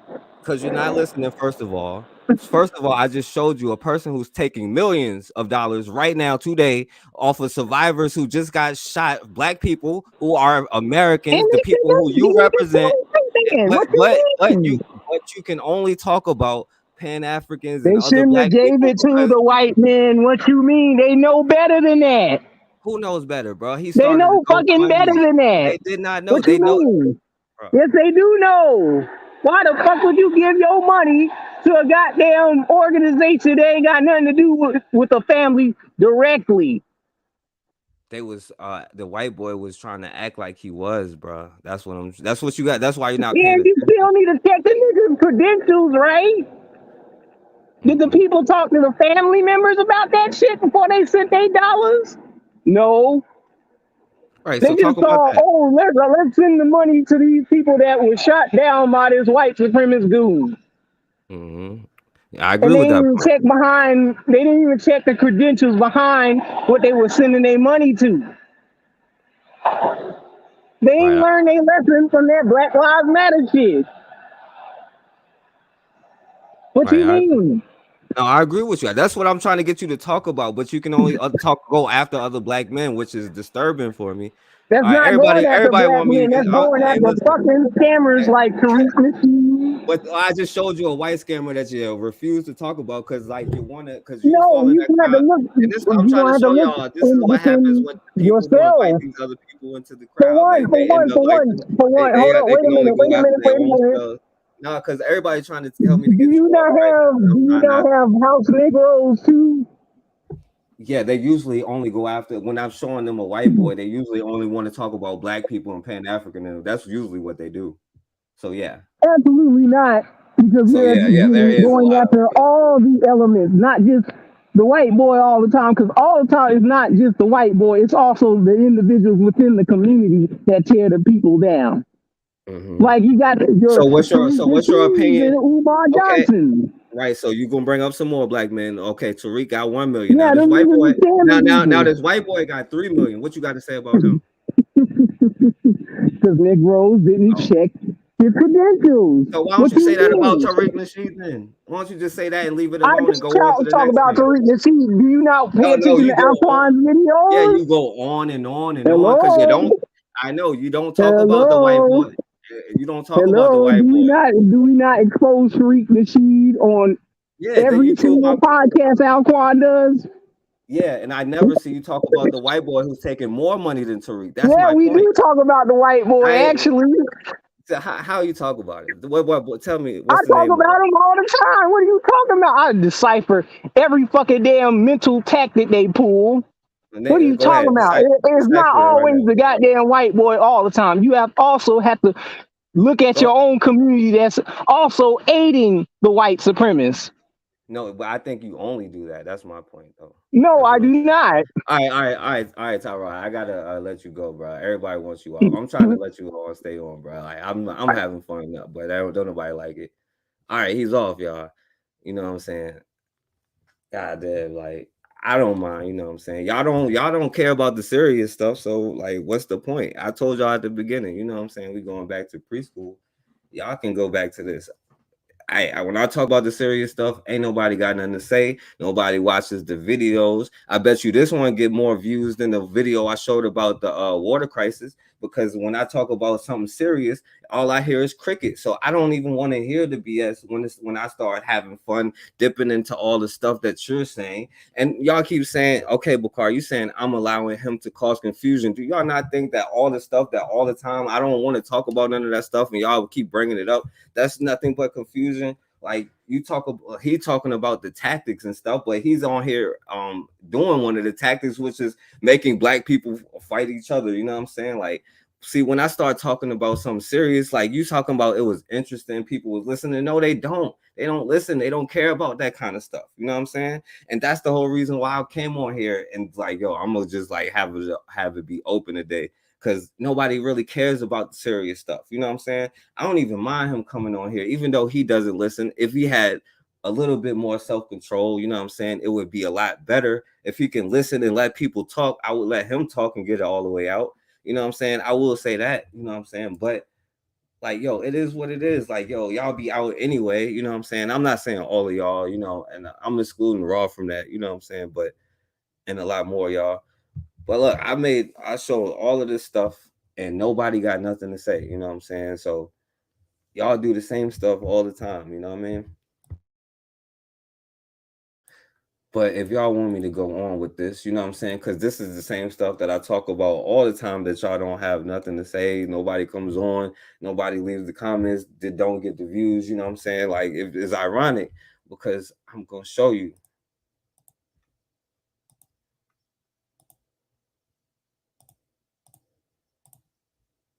And I know I'm getting blacklisted and stuff like that, but it ain't no excuse, right? Now, this video don't even got 100 views. You know what I'm saying? Shouts out to everybody that commented and everybody that donated. But it don't even got 100 views. But I can show you the last video when I was on here trolling Bakari. That's almost 200. I know I'm getting blacklisted and I can have a lot more.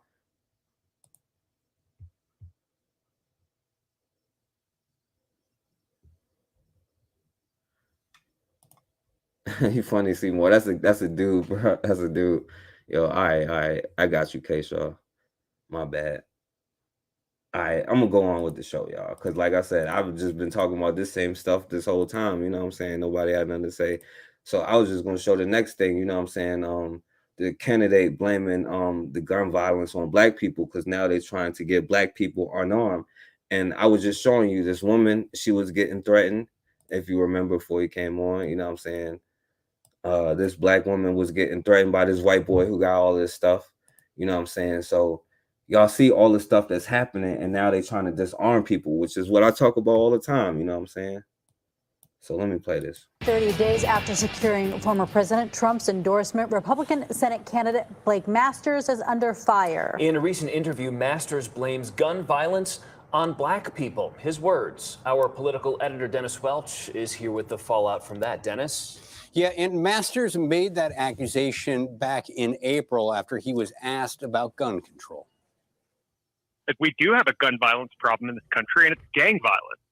Yo, let me say this. Yo, Bakari, it's not about the views. It's about when you're trying to do something constructive, nobody is really with it. You know what I'm saying? And like, yo, so if I do an open show, like, I'm gonna be like, yo, it is what it is. It's an open show. It's not about F them. I don't care if nobody watches or listens. I appreciate everybody that does. But when we talking about raising money for these people, you know what I'm saying? Like, it's hard to get 10, 12 people to do anything. You know what I'm saying? Like, and I've done, I don't know how many shows in a row where I kept it serious. So like I had one open show, you know what I'm saying? It's not about the views, but it shows like, yo, we got a long way to go. Now at 5:30 days after securing former President Trump's endorsement, Republican Senate candidate Blake Masters is under fire. In a recent interview, Masters blames gun violence on black people. His words. Our political editor, Dennis Welch, is here with the fallout from that. Dennis? Yeah, and Masters made that accusation back in April after he was asked about gun control. Like, we do have a gun violence problem in this country, and it's gang violence, right? Republican Senate candidate Blake Masters appearing to acknowledge gun violence on the Jeff Orovitz show back in April, where he also pointed a finger at who he thinks is to blame. It's gangs, it's people in Chicago, St. Louis, shooting each other.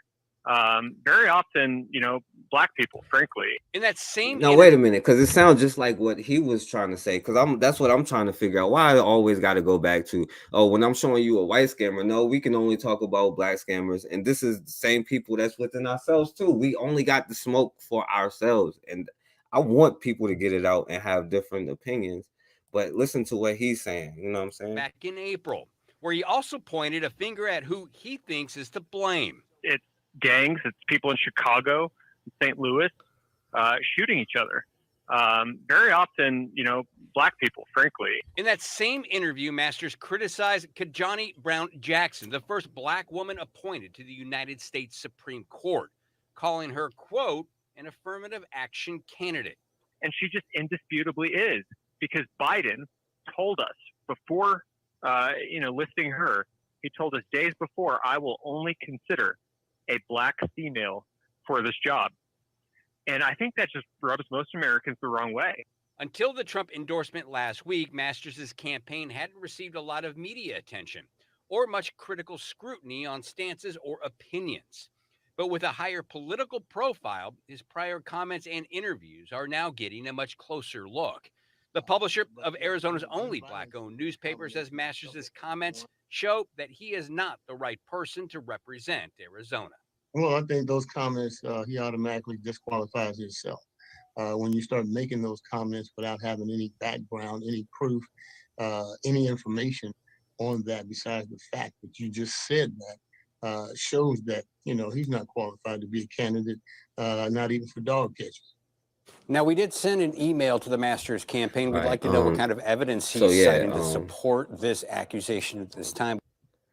So, they using quote unquote dog whistles, but and that's their way of trying to take guns but keep the guns for themselves. But it's not just the Democrats and stuff like that, it's all of them, you know what I'm saying?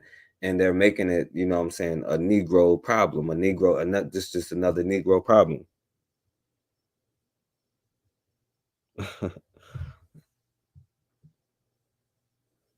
It's gang violence, right?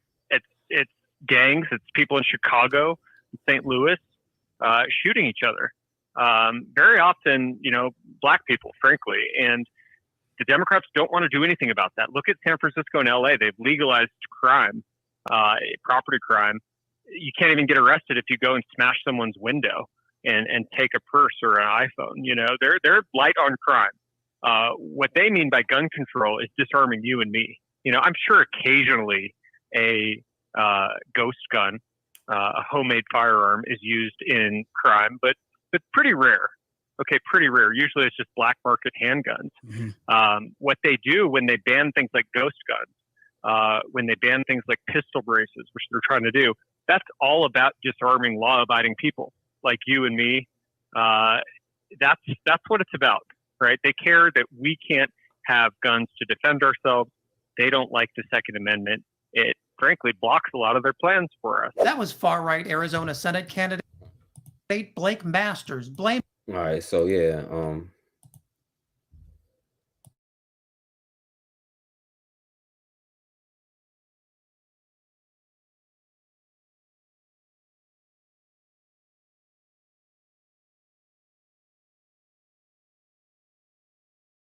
right, so yeah, y'all funny, man.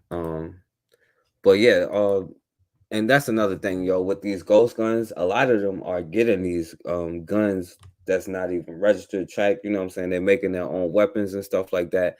That's why it's important for us to fall along that lines, you know what I'm saying? Yo, what up, Bakari? What's up, man? That clown gone. I can come back. All right. I don't have tolerance no more, man. My kids told me I'm old and angry. I done turned 50. They say I'm old and angry. I just don't have much tolerance. He knew exactly what he was doing. But you're right. A lot of people allow that to happen. People come in and change their damn topic. But the hell. So who the hell was that talking? He just went ahead and said Chicago. Them all just said black people. Then he quite sure that there's a few ghost guns. But guess what? The ghost guns can't be traced. You know what I'm saying? The ghost guns cannot be traced. So we can all be sure, I'm quite sure it is, right? They walk around with them all the time, but you can't trace them. But see, they want to get rid of my gun and your gun. See, at least, he honest, they want to get rid of black folks' gun. And that's why I tell black folks, whatever you do, don't get rid of your guns. Don't let nobody talk you into getting rid of your guns. And shit, the hell with it. If we got to get them off the black market, oh well. I'm just being honest. I probably shouldn't say that on your panel forecast. My bad. No, you good. I'm already blacklisted and stuff like that. And yeah, because like I said, after this, I got a premiere coming on. That's really why I came on here, you know what I'm saying? And of course I just put together some in case nobody came on here. But like I said, yo, this was a live show. To be honest with you, like, yo, I just came live because, yo, I saw people talking about the whole Justin Bieber thing and stuff like that. So, you know, I wanted to just come on and make fun of that a little bit, you know what I mean? But yeah, you definitely got to do that, you know what I'm saying? And speaking of that, because now we just in other stuff, and that's what I was saying, like it wasn't derailing the topic. It was like it's an open topic, you know what I'm saying? And if you want to bring up anything, you can too, you know what I'm saying? But speaking of losing guns, I want you to show you what these little white Hispanic boys did, you know what I'm saying? Now, Hey, let me ask you something. Go ahead. Why you pulling that up? Go ahead. Did you see with this white boy in Milwaukee a few days ago? I'm gonna send it to you. Shot this Puerto Rican guy. I thought he was black, so he probably black Puerto Rican. They say he was Puerto Rican, but he black. I ain't gonna say I thought he was black. He black. He just Puerto Rican, right? Shot that dude 40 times. I'm gonna find it. I'm gonna send it to you. I think I still got it. Just a few days ago. 40 times. Because you could have showed that while you was on here. Let me see if I can find it here. I got it. Few days, few weeks, some shit. Yeah, send it to me. I don't think I've seen that. I'm gonna send it to you in text. It's coming from my other phone. All right. And yo, let me play this because this is 11 and 14-year-olds stealing 22 guns. You know what I'm saying? Son, you are watching two children ransack a gun shop in Cape Coral. Cape Coral police officers tell us that is an 11-year-old boy and his 14-year-old brother smashing glass cases, stuffing trash bags with as many guns as they could carry. Now, if you were with us yesterday, you know, police had to chase down, I should say, Lucas and Felix Ayala. They arrested them. They're now accused of stealing 22 guns and plenty of ammo. The first thing you're probably thinking when you hear this story is, where are the parents? Well, we talked to him yesterday, and he says he's tried everything. He's always had trouble. Last night they tried to sneak out maybe 3 or 4 times. I went over there, I locked the bicycles together and everything. I even put like cutting boards by doors so if they try, they can knock it over and everything. And then all of a sudden they go like this and they still make it out. NBC2's Jennifer Baglis is live outside the gun store in the Cape, explaining why these boys are likely to be back on the streets in less than 3 weeks. Well, today, both brothers made their first appearances in court. A judge gave each of them 21 days in juvenile detention. But for 14-year-old Felix, with his lengthy rap sheet, things could turn out differently.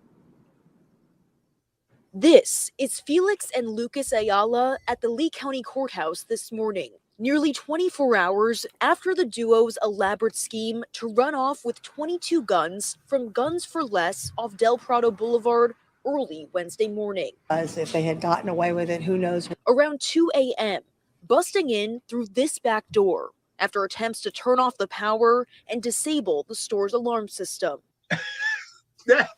That's something that a skilled burglar would know. New video tonight shows 14-year-old Felix and 11-year-old Lucas rushing inside with Darth Vader masks, a work glove, trash bags, and a mini sledgehammer. One brother taking a firearm to shatter a glass display. The duo rushing to fill bags. Meanwhile, the gun store owner was watching the cameras remotely, calling police.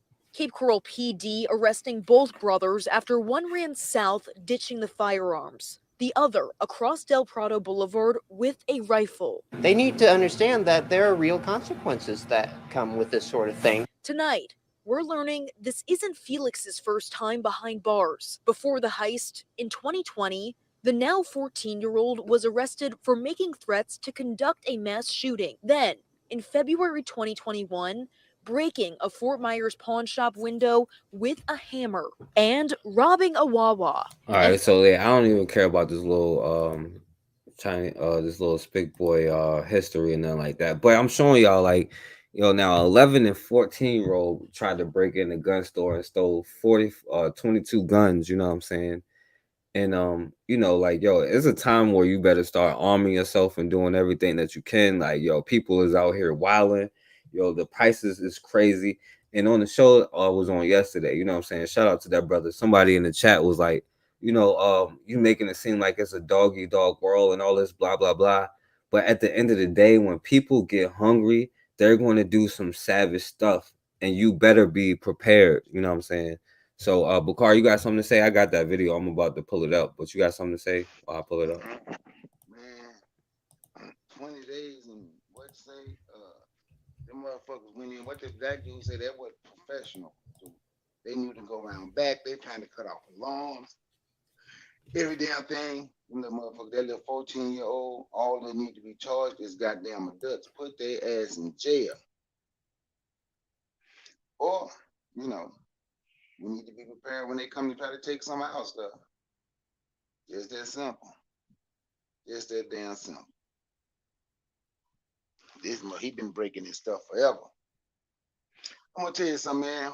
About 7 years ago, in the area woman, there was a ring going around breaking in people's houses, right? It's a few white people live over here. Boy, these white people over here was mad. They just knew it was somebody black. But when they finally caught them motherfuckers, pardon my French, when they finally caught them, after like a year or so, they had hit like 9-10 houses, right? That's just in my subdivision where I live, right? When they finally caught them, and they were white, boy, these white folks ain't said another word. They stopped talking about it. They just knew it was somebody black. When they caught them and it was white, and white folks stopped talking about it. Almost like they ain't matter no more. I was laughing. I was laughing at them. Oh. Yeah. All right, yeah, I got it. Yeah, that's what I'm saying, Seymour. You know what I'm saying? But at the same time, though, you know what I'm saying? Maybe we should, like, if they're 14-year-olds and 11-year-olds is doing stuff like that to get strapped up, you know what I'm saying? I know a lot of people got something to say about how negative about other black people, you know what I'm saying? To me, like, it's all the same. Like, yo, that's why I stay away from all of that completely, you know what I'm saying? Because I don't see it no different, you know what I'm saying?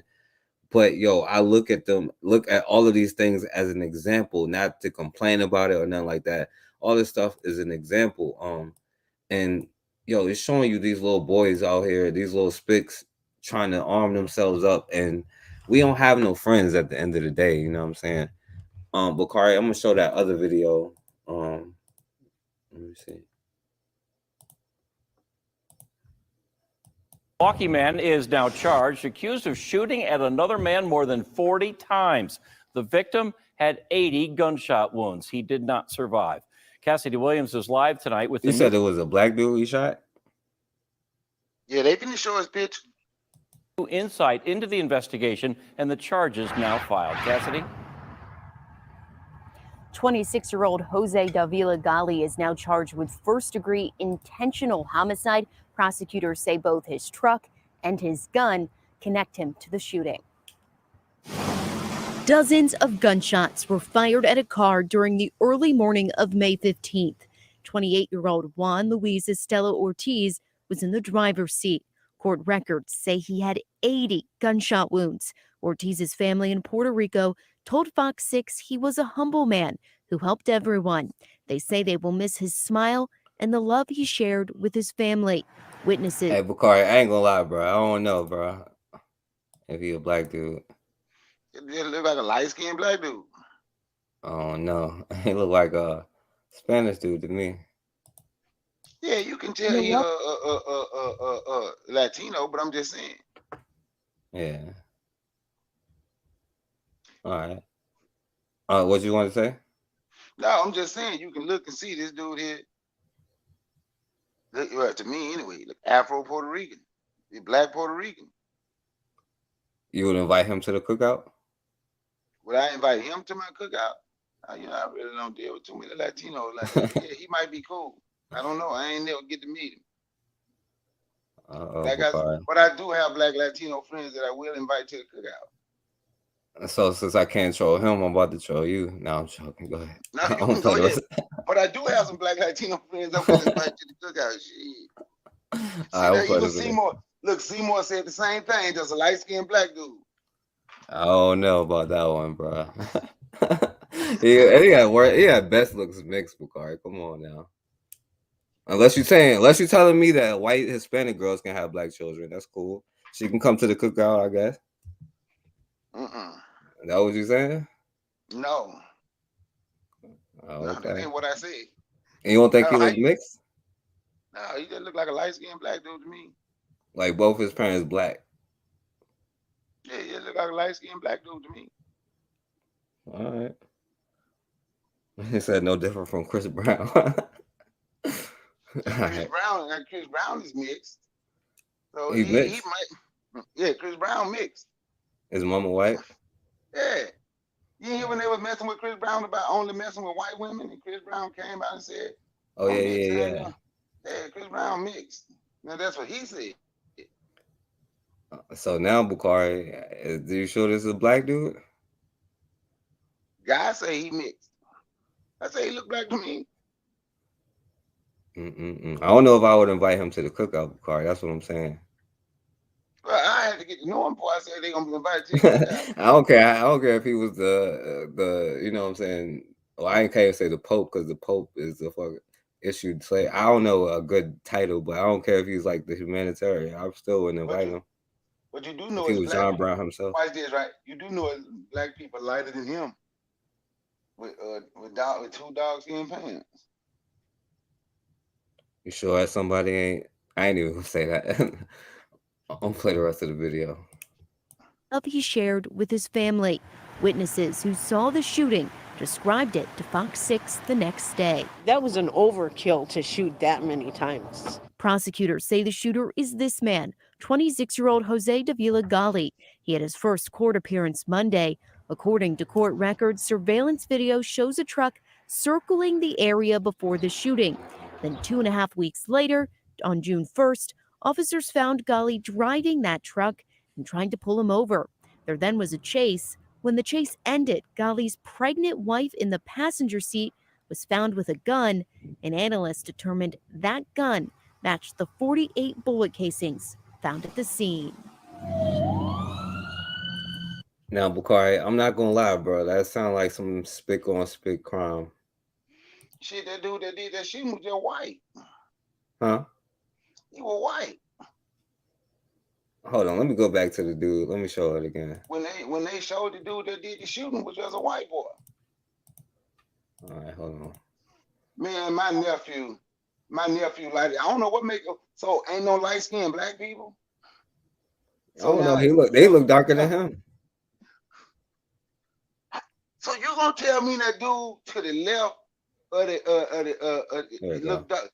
How he look darker than that guy's? Come on, forecast. You can look and see the difference in that dude and that dude sitting on that bench, man. Maybe it's the sun.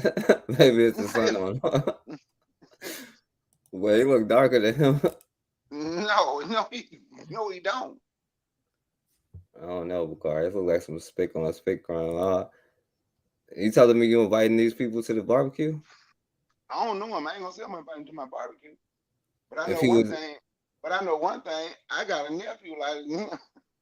I got a nephew lighter than him with different color eyes. I know what folks will say about him. Then well, you know what? I'm gonna have to do a show on phenotype because y'all just trying to think black folks look one way. I don't know about this dude though, Bakari. You know what? And that what you'll be saying about my nephew. And I know his mama, who was my sister, and his dad, and his daddy. But I got a nephew like him. Seymour said the dude that did the shooting is an indigenous Native American from Latin America. God said I seen a dark skinned black dude. Yeah, I don't know. The dude who did the shooting looked darker than me. He looked straight spick though. I give it to you. He looked more. He might got. Well, you might be right, Bakari. He may have a drop of black blood since that's what you're applying to right now. Well, if that's what you want to say, I'm applying to. I don't know. It sounds like some one drop rule stuff going on here. I don't live by the one drop rule. I don't know, Bakari. So you telling me ain't no light skinned black folk? Yeah, but he ain't no black folk. Okay. I don't think. I would say I had to see his parents, but I'm pretty sure one of them is not a black person. At least one of them. He might have a black parent though. He may have a black parent.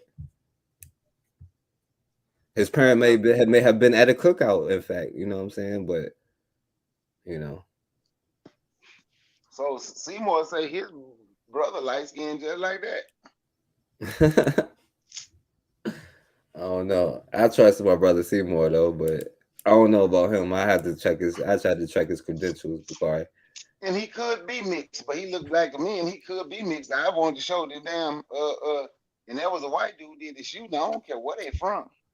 What was the white dude? His name was Felix Hernandez, Jose Cruz too. Yeah, sound like some spick on spick action to me, son. Could have been. Look at that. Why that man had to say at the beginning? The man had 80 bullet holes in him. He did not survive. You didn't have to tell nobody he didn't survive. He got 80 bullet holes in him. Yeah, that's true. Everybody already know he didn't survive 80, unless he was shot in. I don't even think you get shot in the foot 80 times and survive. Maybe blood loss or something. He was shot 80 times. He did not survive. Yo, thank you, guys. Thank you. J. Edgar Hoover is just light skinned too. Thank you, my brother. Well, if you want to say that dude looked like J. Edgar Hoover, that's ignorant. Nah, but yo, I say Barack Obama looked blacker than him. Yeah, Barack Obama darker than him. He mixed. I know. It's some Yeah, you gonna see some dog skin mixed folk. Damn, who am I talking to? Bakari or Pelez? I don't know who I'm talking to right now. You do see dog skin mixed folks. You just said Barack Obama. Shit. The guy played with. Find a basketball player right now that played with the Atlanta Hawks. The police broke his leg. And basically ended his career. He played with the Atlanta Hawks. The police in New York City broke his leg when they arrested him. You can't look at him. You can't look at him until until his mom was white. It was this professional boxer. Damn, he's still a boxer. You can't look at him until his Yeah, I don't know who you was talking But about. then I've also seen some that you can't look until that the other parent is black. They just look white. Like the rapper Logic. Then others you can look and tell that they might be mixed. Like that boy that we was just watching. He might be mixed. He look black to me. He might be mixed. Nah, I feel you, Simon. I'm not saying that light-skinned people can't have two black parents. I'm just saying that particular case. That's all I'm talking about. Like Kenan and Kel. Not Kenan and Kel. Is that their name? Them two dudes? The guy Yeah, that talking did the about movie. The from guy that all did that. the movie. No, the guy that did the movie Get Out. No, Key and Peele. Yeah, Key and Peele. Yeah. Shit, both of them mixed. Yeah. Key, you can't tell Key was mixed. That I ain't even gonna say that. You can tell Key was mixed. The brown skin, you could look at him and tell he was mixed. Yeah. You could look at him and tell he was mixed. Yeah. All I'm saying is though, Bakari, it sounds like you started to invite other people into the cookout too now. You know what I'm saying? It ain't just Europeans, bro. We ain't got no friends. That dude there, no, black folk my friends. Yeah, but hey. Hey, I'm gonna drop it. I'm gonna leave it right there, Bakari. You know, and I'm gonna mess with y'all since y'all won't let me troll other people. I'm gonna start trolling y'all. How about that? You know what I'm saying? But you wasn't trolling nobody. Tyrone was trolling you. He He came over wasn't. and I know what a troll does. I did it on purpose. I know what they Uh-huh. do. I do it like all the time. I know what they do. That's why I even indulged it for a second, because like that was the whole point. You know what I'm saying? Yes, guy, Abraham Lincoln he is not light skinned. I can show you a picture where they done made him dark skin on that picture. They don't want to listen, guy. So Abraham Lincoln is a dark skinned black person. Picture you see him white. So now, so you put that in there laughing. I can show you the picture. The Vikings black too. What up, JB? The Vikings black. Yeah, The original Vikings. the original Vikings was black. And so is Abraham Lincoln. So is the Aboriginal indigenous people all around the world. Bakari, you might as well invite them to the damn cookout too. Bakari, you sound like you might as well be taking up for Justin Bieber on here. You taking up for some Hispanic on Hispanic crime. All right, I'm gonna show the last thing, Bakari. Go ahead. What you say? Ain't no black Hispanics. Is there a black Hispanic? We did a whole show on that. On what, black Hispanics? Yeah, we was talking about Mexico and all that. No, you said don't just invite. No, because you said Hispanic. I'm concerned by black folks. All right, K-Shaw said we tripping. I'm gonna go to the next thing, Bakari, because there's like a couple more things. All right. So y'all seen this recently? The Belgian president went to Congo, and you see what the story says: refuses to apologize for colonial atrocities in the Congo. So I'm gonna play this video. Everything. But that's not always true.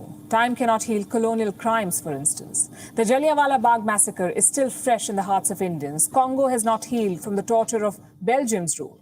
You already know what happened at Jallianwala. Let me tell you about the Congo story. Between 1885 and 1960, 10 million Congolese died. Rather, they were killed by Belgium's policies. be it through forced labor or famines. Belgium orchestrated human rights abuse of the worst kind in Congo, and Belgium is not sorry. Like Britain, Belgium too has just regrets to offer for its colonial crimes. Listen to this. On the occasion of my trip to Congo, right here, in front of the Congolese people and those who today are still suffering, I wish to reaffirm my deepest regrets for those past wounds. This is Belgium's King Philippe.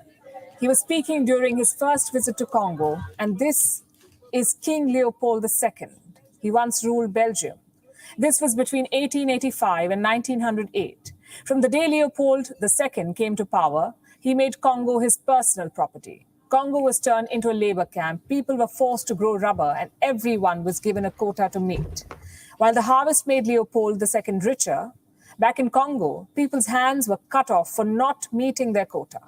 If a family failed to produce enough natural rubber, the hands of women and children were cut off too.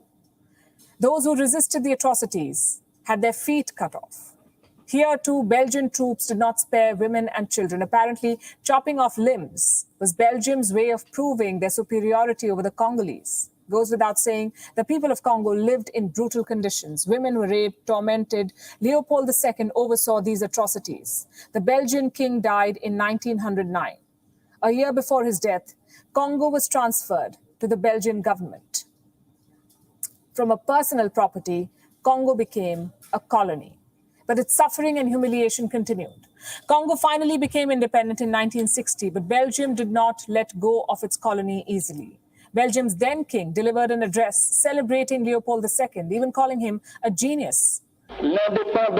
Congo's independence is the achievement of the work devised by the genius of King Leopold II. Congo is reaching this status on this day, the 30th of June, 1960. When Congo elected its first prime minister, Belgian-backed secessionists assassinated him. In 2002, the Belgian government took partial By the way, if y'all haven't heard of Patrice Lumumba, y'all definitely look him up. responsibility for this assassination. Cut to 2022, many in Congo say, while they may be able to forgive Belgium for colonizing their country, the atrocities cannot be forgiven. Earlier this week, when King Philippe landed in Kinshasa, Speaking of invited to the barbecue, which is why I'm showing this for no other, whatever ill intentions anybody else has. the people of Congo were expecting an apology, and rightly so. As a Congolese, I can say welcome to the Democratic Republic of Congo, Your Majesty. But this time, have the courage to say sorry to the Congolese people. The simple regret that you have expressed is not enough, because since the independent state of Congo, with the hands cut off, it is the Congo that bore the weight of 2 world wars for the benefit of Belgium. Philippe did not apologize. King Leopold II was the brother of Philippe's great-great-grandfather, which makes Philippe not just a successor, but also family. Let us write this new chapter together without forgetting the past, but by assuming it fully in order to transmit to the new generation. Well, that's the thing about colonial criminals. They hate accountability. Be it Britain or Belgium, the mindset is the same. Not apologizing for past crimes is their way of burying uncomfortable history. Do you know Belgium's colonial rule is not even taught properly in their own schools? Apparently, the country does not like to talk about its colonial past. Damn, it sounds like something they having critical race theory problems over there too. And like I said, man, this is about you know, how which seems to be a global phenomenon amongst I don't even know what to call us at this point, because Bakari seems to think that we can be racist, but we can't even call ourselves black. I don't know what to call ourselves, but we seem to have this connection that we like to invite people to the barbecue from day one. Oh, look at the pale face, welcoming them with open arms, you know. Oh, of course, good old John Brown, you know, good old Joe Biden is gonna save us, you know what I'm saying? But you know, we got to go in on the black man and the black woman and all of this kind of stuff. But you know. So, and by the way, Bakari, Mayat said Hispanic is white. Seymour said Sammy Sosa, but I can't say he's black. He's like pink now, so I'm not sure about him. But yeah, go ahead, Bakari. What you got to say about that one? Sammy Sosa is pink, but Miguel Cotto and Felix Trinidad, they black. But Sammy David Sosa, Ortiz. David Ortiz. mm, yeah. But anyway, man, I'm gonna be honest with you. Everybody in the Congo need to be shot. That man was in the Congo. He ain't gonna. Y'all ain't gonna do it. First, he call him Your Majesty. You ain't gonna fight him. You ain't gonna do nothing. That dude shouldn't have left alive. And that's the sad thing about it. You go over there, it's five. He probably about 10, 20 people with him. He over there in y'all country, and y'all don't do a damn thing. But ask for an apology. To hell with your apology. To hell with your apology. That's just that's the weakness of black folks, you know, those we can't do stuff. That would have been him. See, we can't do that. We can't do that. That ain't right. We can't do it. That dude should have been dead. But hey, if you haven't built anything to protect yourself, they are concerned about consequences and repercussions. They're concerned about retaliation. But I can say this: we're the only people that I know of throughout history that have gone through what we have gone through and haven't even thought about trying to build in the military to protect and take care of yourself. So that's what I have to say about that.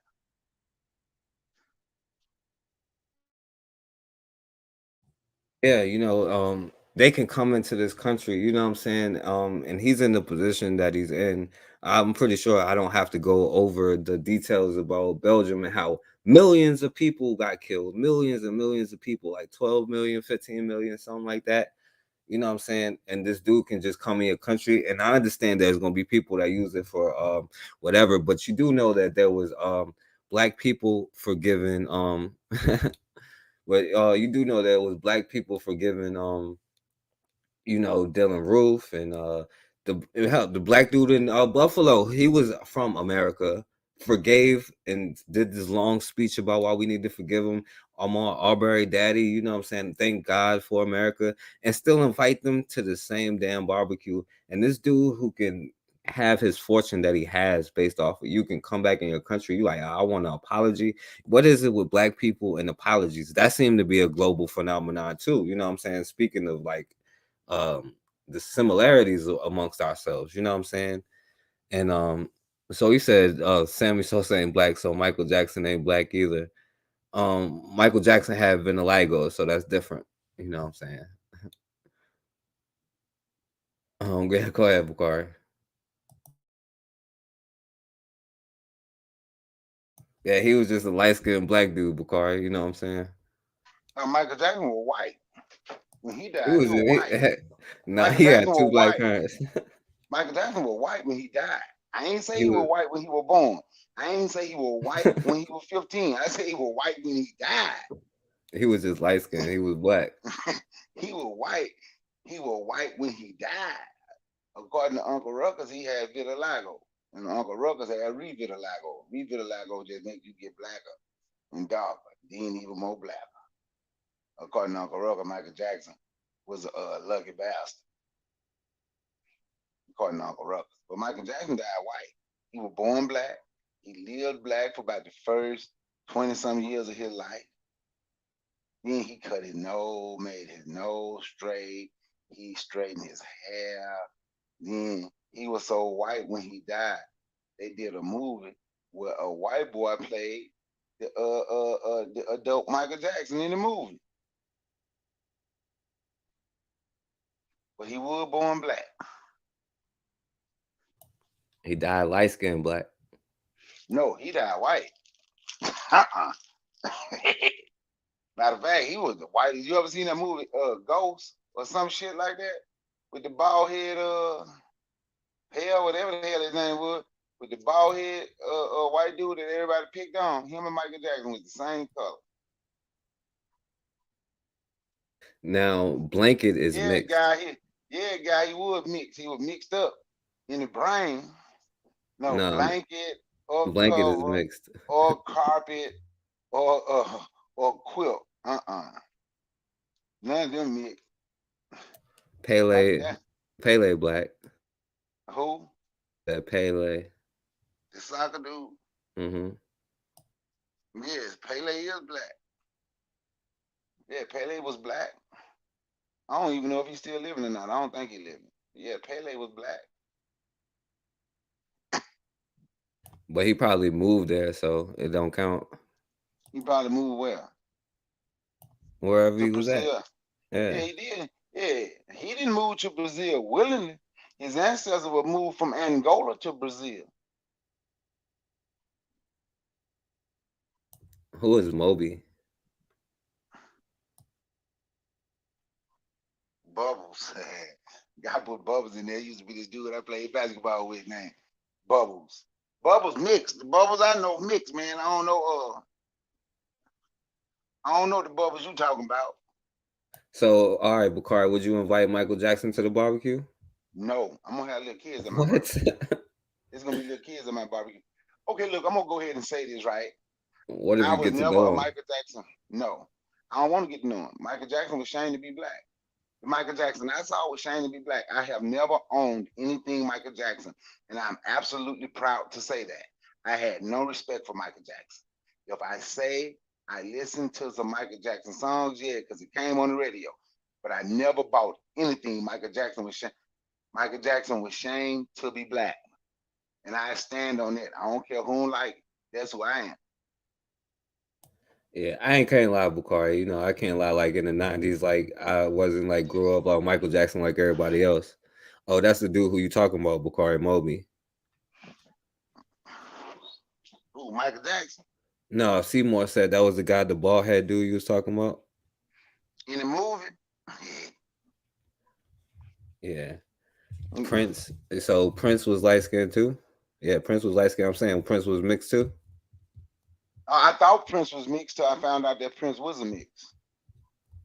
But his mama was extremely light skinned, but his mama said his mama was light skinned, but say she was black. But he said both of his parents was black. Yeah, but there's a lot of people that say they're black that's not black though. No, I say Prince said his parents was black. No, she looked like her. I thought she was mixed with something, and she may have. But man, way back then when that woman was born, they wasn't claiming nothing. If she was mixed, it probably wouldn't. It probably came through rape or something. You can't. You can't hold that against nobody. You can't hold that if she was before. You talking about before?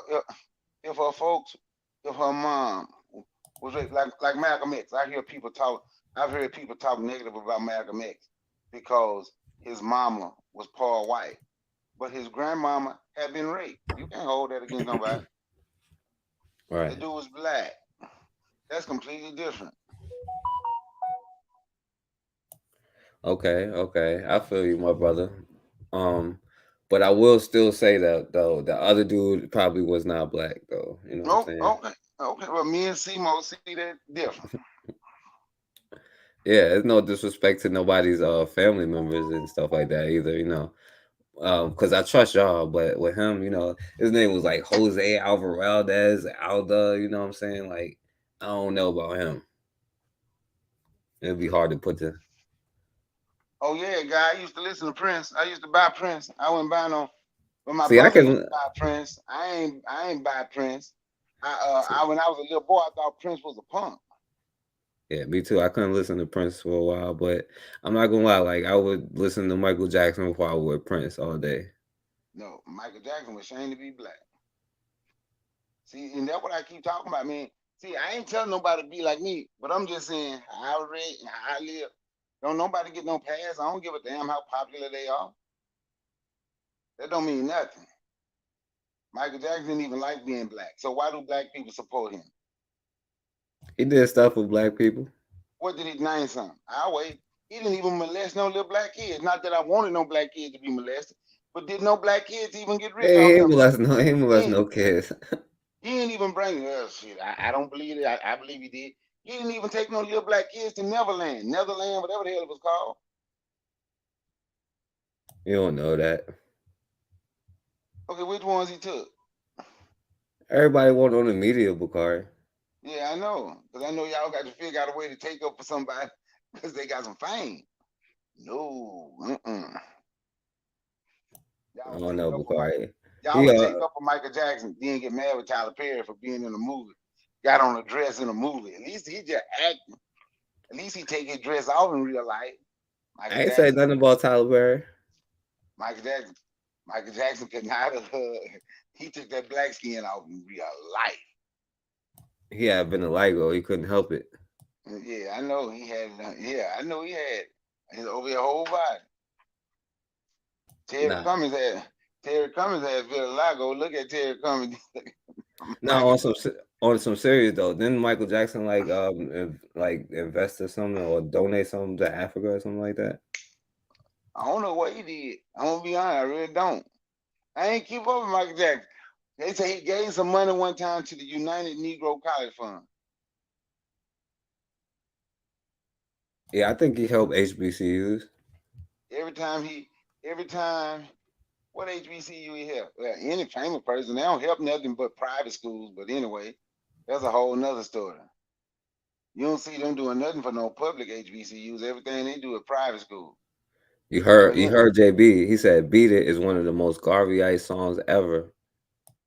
Okay, could be. But I just said I ain't gonna listen to it. But you'll give that Spanish dude invite to the cookout, but not Michael Jackson.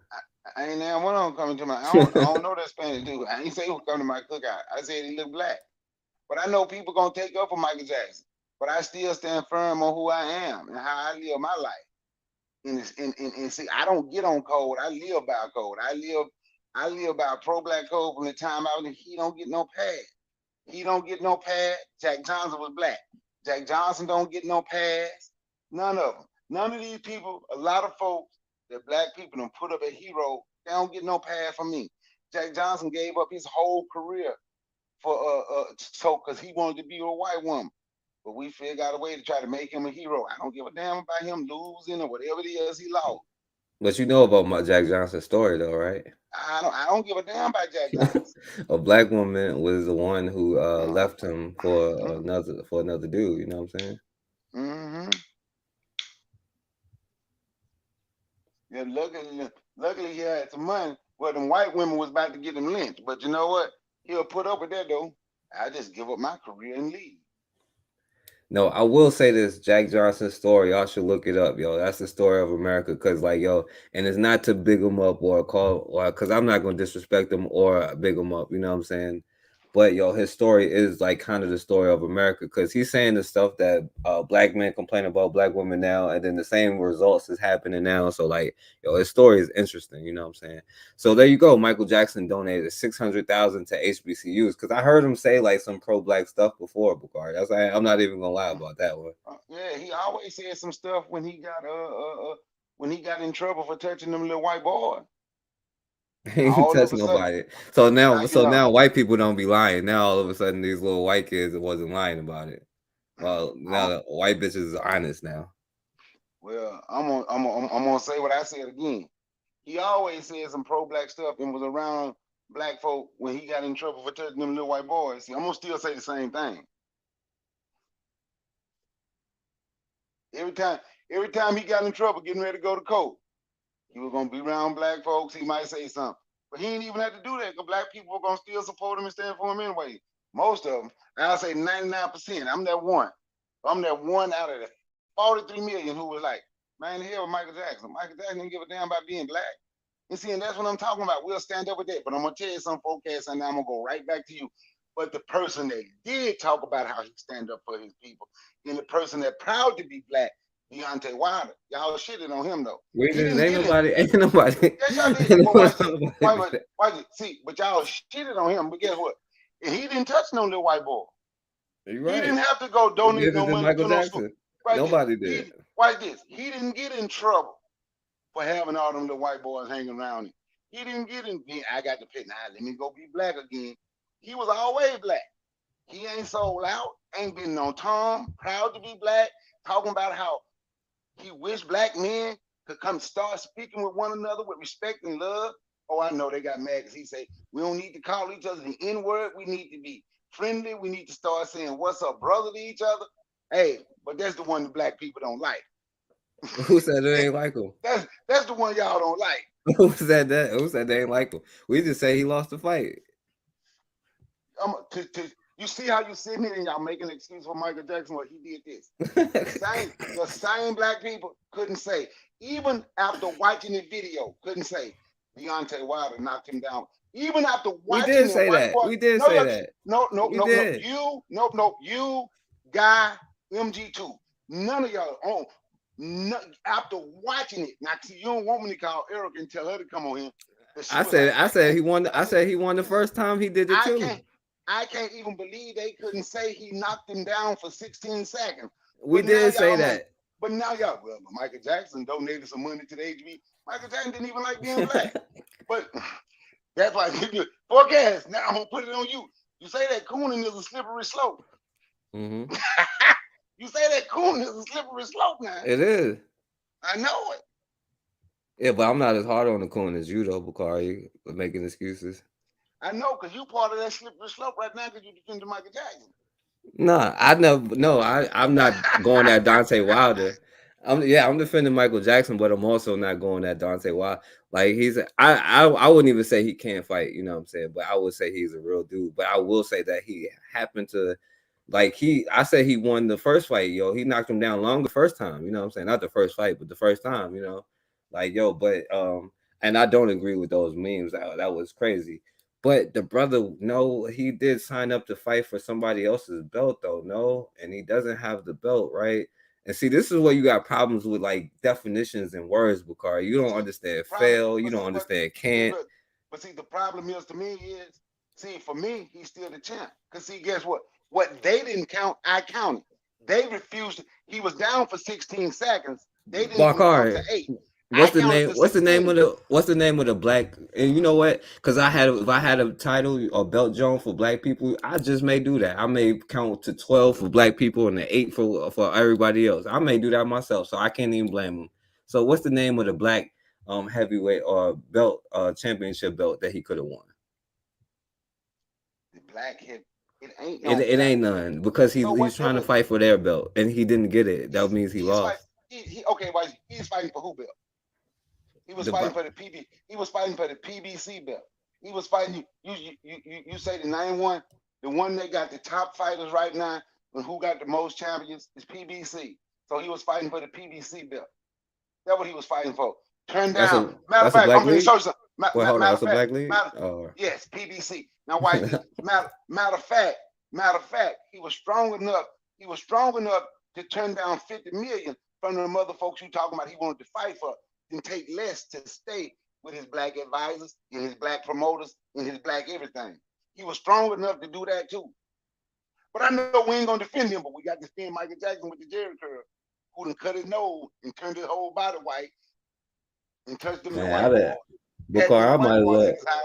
Didn't have no black kids at his house. I'm just asking, how many of the black kids at his house? Bakari, I might as well have left Tyron on. He made just as much sense as you making right now, bro. Like, come on, man. He said he can. Seymour said he can fight, but he can't beat Tyson Fury. What you say about that? Why this? He can knock him down for 16 seconds and don't nobody. He can knock him down for 16 seconds, and he can't. And the referee and the man on the side, on the outside of the ring, who can't count to 6. But he was down for 16 seconds. He was down for 16 seconds, and anybody who watched that fight and say he wouldn't, like I said. That's just people. I can't stand up for him. He ain't doing nothing. See, Bakari says you want to bring up Jack Johnson. You know what Jack Johnson did? He knocked him out to the point where they had to take the fight, stop recording the fight, had to take the dude to the hospital. Dude never got up. A minute, 5-10 minutes later, had to get smelling salts. It wasn't no 16 seconds in the slow count and all. They understood they had to kill their opponent. Now, if the brother, and I'm not gonna say that because that's not true. But if that's the point, you know what I'm saying? You got to kill your opponent. Jack Johnson knew that. How many fights did Jack Johnson lose? How many did he lose? Mm-hmm. He lost 1. He didn't lose but 1. But that's the same. That's the same Jack Johnson that refused to fight the other black man that said because he's only supposed to be the only Negro that people love. Come on, you don't want me to keep going in on Jack Johnson, man. Just slow down. I understand the people like folks like that, but just slow down with that.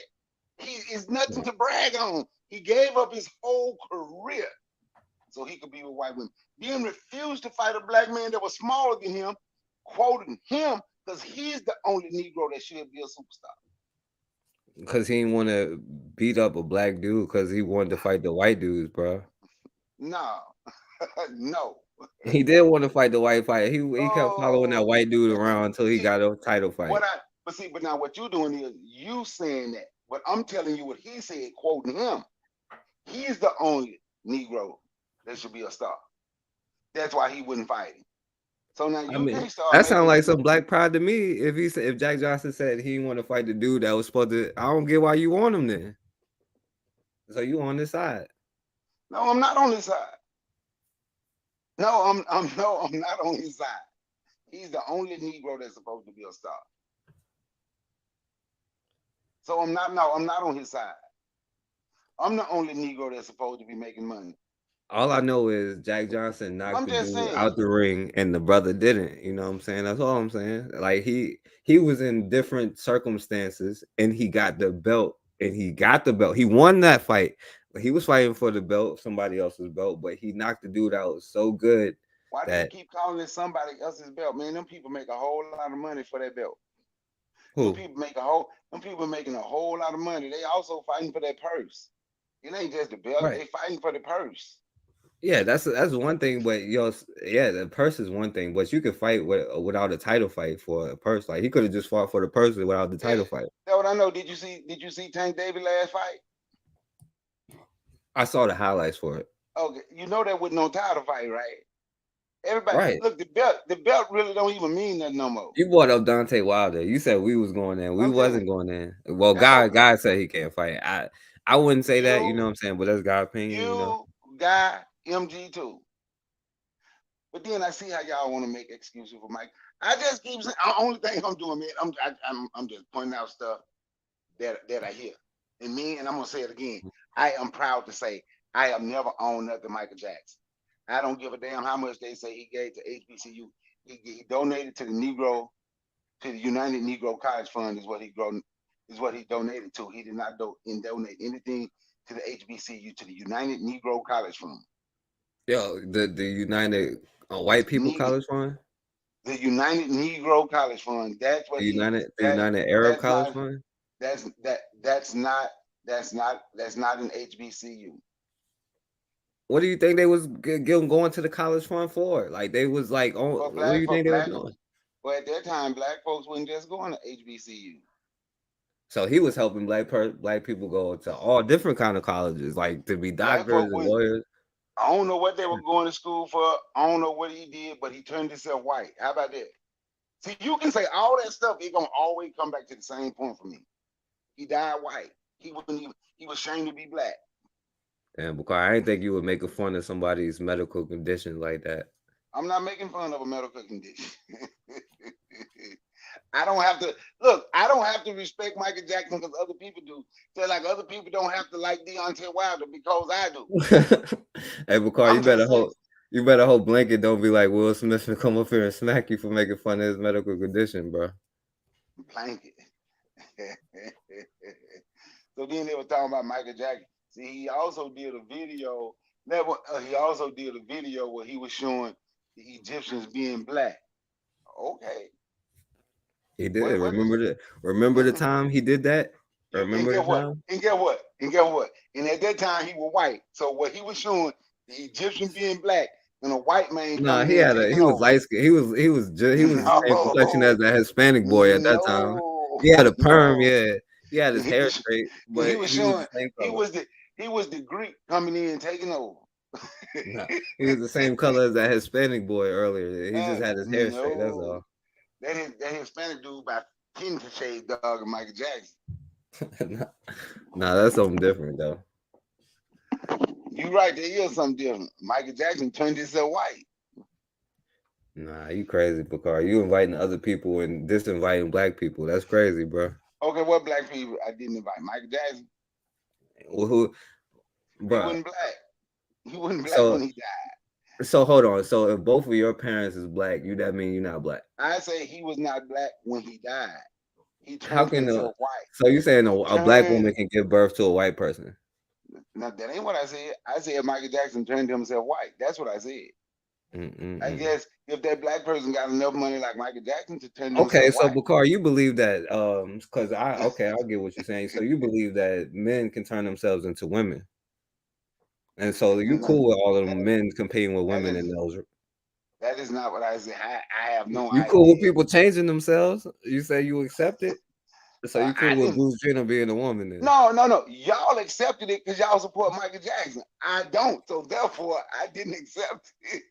The people that accepting it and is okay with it is the people that still trying to cling on to Michael Jackson and make him be black. When he died, he was born black. He lived black for a long time. Then after his hair caught on fire at Pepsi Cola, he just went all the way out. So you talking about another medical condition that messed him up too, that messed his hair up. Hey, he had too much Jerry curl juice. If black people was on the Jerry curls, then no. I'm just saying he had a lot of juice. That shows though, like, cause white people wasn't on the Jerry curl juice. A black man like Michael Jackson was on the Jerry curl juice. And then get what he did after got on fire. Shit, there's too much juice. I ain't even trying to be black no more. I'm gonna turn myself white. I ain't trying to be white. I ain't trying to walk around with this stuff in my head. This stuff catching my hair on fire. I'm just saying, man. I'm just saying. Why is it? Why? Because you know what? I had this conversation. People bring this conversation up, and I try not to get in. We be in the barbershop. I like, man, look, I don't talk, but black folk get mad. I'm like, man, I don't talk about Michael Jackson. You don't like Michael Jackson? No, I don't. That don't mean the songs I heard. That don't mean he didn't do. I just ain't never owned that, and I wouldn't spend no money on nothing Michael Jackson. But I can say this: Michael Jackson is the one who started with the all the graphics, or whatever, in the damn videos with his Thriller video. I ain't never owned nothing Michael Jackson. My brothers did. I ain't own nothing no damn Michael Jackson. So is But Michael one of my Jackson? brothers did. Go ahead, my bad. Is Michael Jackson what? No, I said, is he the best musician? No, not to me. No, Okay. not to me. Yeah, my bad. I didn't mean to cut you off. Go ahead, finish what you were saying. No, I'm just saying. No, he ain't to me. No, he's not. All right, so who the best? You probably be like Elvis or something. Oh, Elvis is the GOAT. You I got believe you too. Elvis. You got Justin Bieber. You got Justin Timberlake.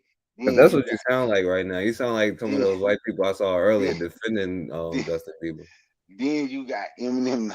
Then you got Eminem. No, y'all sound like the black people. Y'all the ones that defended Michael Jackson. Y'all sound like the black people. Y'all sound like the black people that defended Justin Bieber. Then you got Yellow Wolf. Then you got Logic. All them at the top. All right, look, I just looked it up. Michael Jackson is buried is the first black artist to have a video on rotation on MTV. The first black global pop icon. The Okay, I say when he died, man. Okay, won't you look up the movie he did about Michael Jackson with the white boy? Then pull that white boy up and tell me he don't look like Michael Jackson. And show that picture. Let everybody I see. seen that. I seen the thing. Somebody put it on Facebook when they was doing it. Okay, did he look like Michael Jackson? No, pull up so everybody can see it. Did he look like Michael Jackson? No. Pull it up. Pull it up. Pull it up. All right, let me see if I can find it real quick. I do see. I believe that was Michael Jackson's son. No, that won't Blanket. No, that was his other son. No, guy, I cannot show when I had an afro because my hair was never long enough to have an afro. I've never had plaits or nothing. I had short hair my whole life. My hair wasn't even long enough to even get cornrow.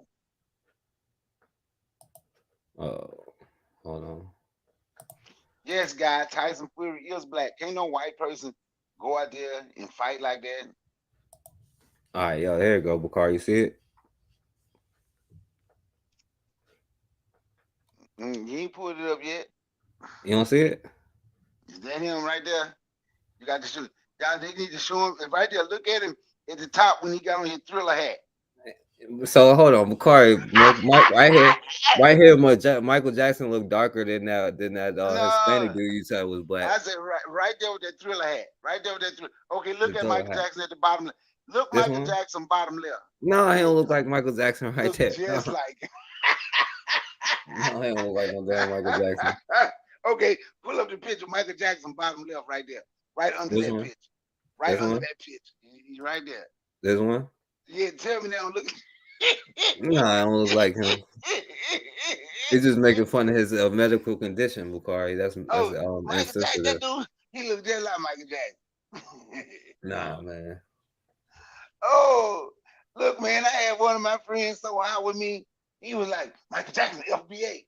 I said, no. No, he 80. I say, no. Michael Jackson might have been born 80. But he died 8 so I don't know how you do that.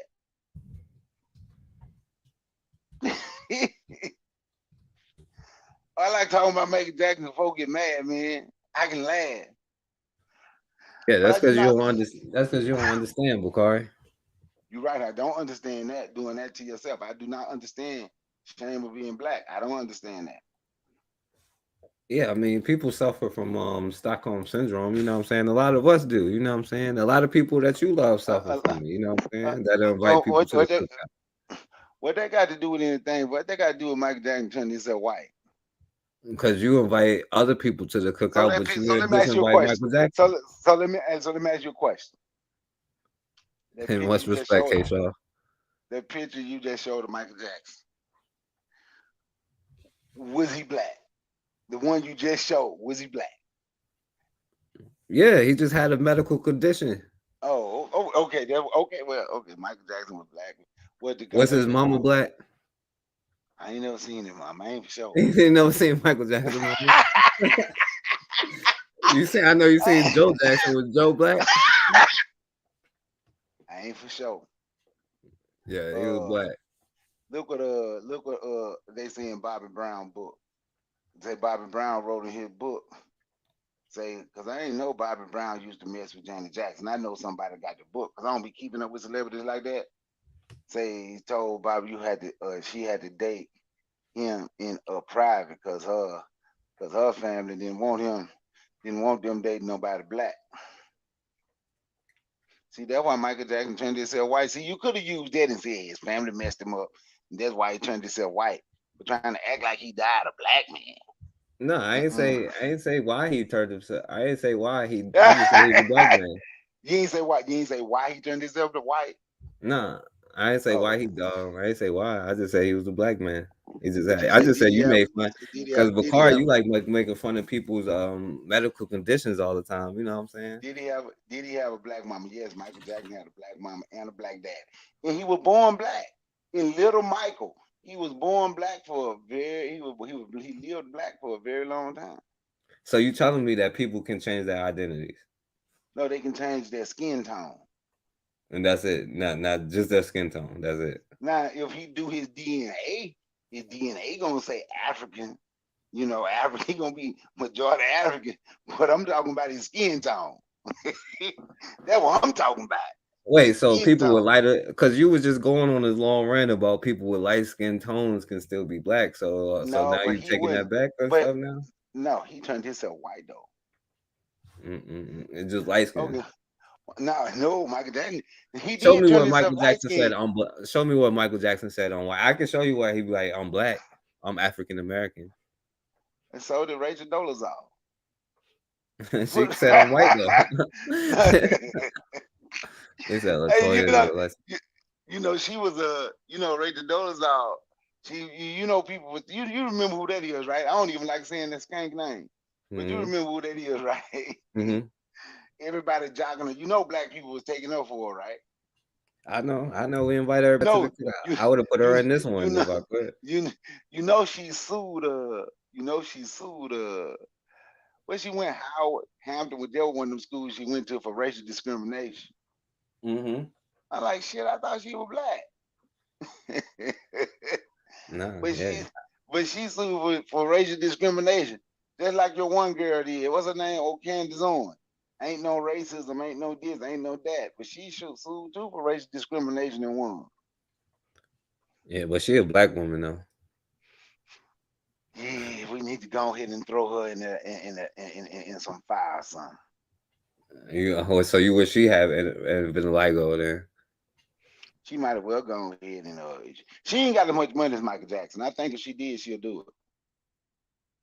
I think It if ain't she had nothing did, to do with medicine and money. It had something to do with his skin. He has a condition to where his skin lightens up. And just stay light. Yeah. Okay, pull up a picture of Uncle Ruckus. He had vitiligo. He wasn't Uncle Ruckus though. Yeah, pull up. I just said pull up a picture of Uncle Ruckus. He had vitiligo. Uncle Ruckus say, I got vitiligo. That's the opposite of what Michael Jackson got. Oh, vitiligo, it just make my skin get blacker and darker, then even more blacker. Michael Jackson, that lucky bastard.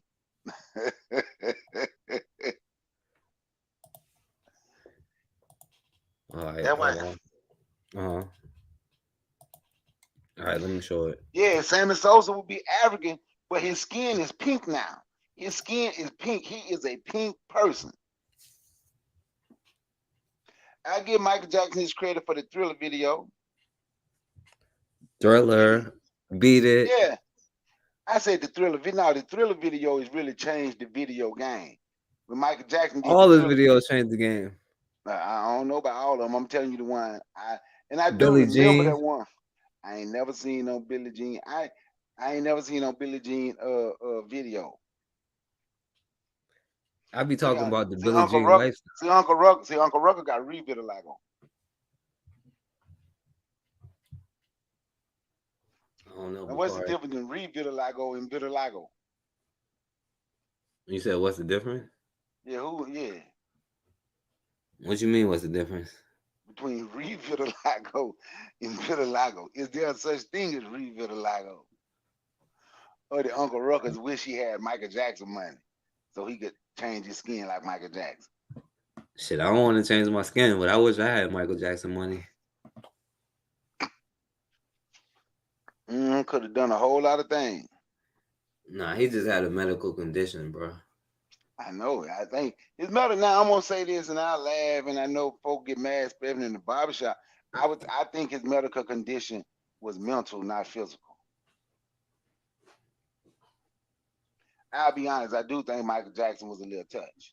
That's probably why he did some of the stuff he did. But still, I stand firm on what I say. But I do think he was a little touched. Man, you got a premiere ready to start, man. I got what? What'd you say? A premiere ready to start. Oh. Guy say Sammy Sosa is a copper person. Oh, but you know something, I'm gonna tell you something, man. I saw this lady, and I ain't lying. She's Nigerian, right? She's from Nigeria. She was probably a good 2-3 shades darker than me, right? And I saw her about 6 months later. I'm like, this woman using all this damn skin bleaching. And you could saw how white this woman was getting. And I guess the skin bleaching must not work on your hands or nothing, right? It don't work on the knuckles real good. Cause her knuckles, look, that shit look crazy as hell. Her knuckles was black as hell. Just her knuckles on her hand, right? Like the skin bleach must. I guess somebody said something to her, so she started wearing gloves. So then I guess somebody said something to her again. Either she ran out of money or she stopped bleaching her skin. Because when they stopped bleaching, her regular skin tone came back. She started getting her regular skin tone started coming back when she stopped bleaching her skin. But that shit look crazy as hell. She was almost light as Michael Jackson with dog skin knuckles. See, that's different. Michael Jackson ain't had that problem. Yeah, right. Cause you know now she He could have wasn't said bleaching. she could have said she had vitiligo. But she didn't. He did. She could have said that. Cause see, vitiligo was like spotty, right? It'll be spotty on you, like what Terry Cummings had. You I don't don't know know, Terry Bakari. Cummings either, do you? A basketball player? Yeah, he before your time though. He wasn't no big superstar. I liked him. I would say he was a star. Most people say he was just a good player. I don't even know if he's in the Hall of Fame. I would say he deserved to be, but he might not be. Yeah, he was light skinned though. No, but he had vitiligo. I don't know. He was light skinned. He was a light skinned black person. I don't know about that other dude you showed earlier, but he was a light skinned black person. Oh, you gonna stay on that, man?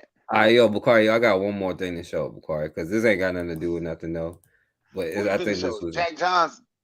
no, I ain't gonna show Jack Johnson because Hey, like but you already cooked yourself. you forgot to say Jack Johnson invented the monkey wrench. I don't even Yeah, he remember did. the real name of it. You know, Yeah, he white folk did. named it. You know, white folk named it the monkey wrench because Jack Johnson invented it. It wasn't called the monkey wrench. That's why that's how it get the name monkey wrench. And But I well, forget what he originally. See, look, man, I'm sitting here doing this damn. I like baseball too. Then they show that commercial and they show that dude knocking Deontay Wilder out. Okay, what kind of mess is that? yeah, Bakari, because you didn't accept that he lost, bro. You can't accept it. Yes, I can. You try to drag Deontay we. Wilder have proven. Deontay Wilder have proven within the first 7 rounds of the fight that he can beat that dude. But then And that then he dude got have knocked proven. out though, But Bakari. You can't get knocked out. then that dude has proven the last 5 rounds of the fight he can whoop Deontay Wilder. That's what have been proven. That sounds like an L to me. I don't know. No, well, I counted to 16, so I saw Deontay Wilder the other day and said, "Let's go, champ." He's still champ. So you don't understand. You go to them boxing gyms, they always champ, man. You round boxers, they always champ. Going to gym, it don't make a difference. They always champ. They are always champ. Seymour said, "Why I speak English? I'm European. I speak English because y'all are so colonized that y'all wouldn't even understand what I was saying. You know what I'm saying in the first place. If you spoke your indigenous language, how you say Right. hello? Hey, what guy? Guy, you still in the chat? How you say hello in Muskogee? Did you hear Tyrone tell you how to say hello in Muskogee? Oh no. Howie. I said, man, you know where he got that from, right? What? Howie. You know where he got that from, right? What? From the cowboy movie. I said, man, you got that from John Wayne. That's how they spoke in the cowboy movie. How? Every Indian tribe said how. That's how they spoke. How? I said, you gonna put an E on the end of it. Howie. I said, man, it's how. Yeah. Yeah. All right. Yo, Bakari, let me because I've been on here way too long. I didn't even mean to be on here this long. But I still got one more video I want to show. It ain't got nothing to do with nothing, but I'm gonna still show it anyway. Yeah, cause I'm gonna have to let the Michael Jackson folks know that I really don't hate Michael Jackson because they don't want nobody. It sounded like it, bro. You sound like you inviting other people to the I cookout, but don't not black support. people. Oh no, I'm gonna have little kids at my cookout. Michael Jackson can't come. You gonna have R. a bunch Kelly, of Hispanic kids over there, but no Kelly, Michael Jackson. We can't play Billie Jean, but we can have Hispanic kids in the cookout. I got you. R. Kelly can't come. No, I'm gonna have R. Kelly can't come. My daughter and her friends gonna be there. He cannot come. But the little Spanish kids gonna be there though. I got you. Yeah, my friend from Guatemala, she can bring her friend. She can bring her kids and her man. The Spanish dude? He black. Nah, he actually a black dude from the United States. Oh, okay. She He can was come. Afro. She can come. How good shit? She darker than him. Okay. I didn't even know it. I had never met anybody black from Guatemala. And we were talking, and she was from Guatemala. Her mama and dad was from Guatemala, and she was like, "It's a lot of African descent people in Guatemala." I had never met none, but her boyfriend, but her husband. Now they married. Her husband, he's a black dude. He's a black dude from the U.S. I feel you. I feel you. Agree with the one drop rule. I got you. Okay, she dogging you. All right, hold on. Let me play this video because this one is the Vatican document shows secret back channel between the Pope and Hitler. A series of recently opened Vatican archives are shedding new light on the relationship between Pope Pius XII and Adolf Hitler as he led Nazi Germany during World War II. Amna Nawaz looks at what we are learning and how it changes our thinking about the Vatican during that time. Judy, in 2020, the Vatican released millions of documents on Pope Pius XII that were previously hidden from public view. These include transcripts of negotiations between the Pope and Nazis. A new book published today takes a deeper look at these revelations. Historian David Kurtzer is the author of that book. It's called The Pope at War, The Secret History of Pius XII, Mussolini, and Hitler. And he joins me now. David Kurtzer, welcome to the NewsHour. Thank you for being here. So a lot of folks know previous versions of history around Pius XII went one of two ways, right? He was either called Hitler's Pope and an anti-Semite, or the story was that he did everything in his power to save as many Jewish people as he could during the war. After reviewing the documents, what's your understanding? Well, I think neither one is really accurate. They're both extremes. The fact is, Pius XII was afraid, certainly in the first years of the war, that the Nazis were going to win. And so he felt he had to plan for a Europe that was going to be under Nazi control with their pal Mussolini helping out. So his main concern in those early years, say 39 to 42, was to protect the church in a time when Europe could be under Nazi control. It wasn't that he loved the Nazis, much less Hitler, but this was his thinking. What does that mean when you say protect the church? For example, we mentioned these meetings that we now know happened between the Pope and a personal envoy of Hitler. What did we learn about those? What were those talks like? Well, probably the most shocking finding from these newly opened Vatican archives that just opened 2 years ago after 50 years of pressure and interest in being able to see what they contain is that within weeks of Pius XII being elected Pope, he's elected in early 1939, Hitler saw an opportunity and decided to send a personal envoy, who himself is a rather colorful character, the great-grandson of the Queen Victoria of England, a Nazi prince who is married to the daughter of the King of Italy. And he would begin to shuttle back and forth between Hitler and the Pope over the next 2 years, engaged in secret negotiations. We didn't know about these until just now. David, when it comes down to what Pope Pius XII did or didn't do in terms of saving Jewish lives, you tell the story about one October night in 1943 in Rome. What happened then? Well, on October 16th, 1943, the SS had lists of all the Jews in Rome and went door to door and tried to arrest all of Rome's Jews, thousands of them. They found about 1,260, arrested them, brought them to a military college just outside the walls of the Vatican, and held them there for 2 days.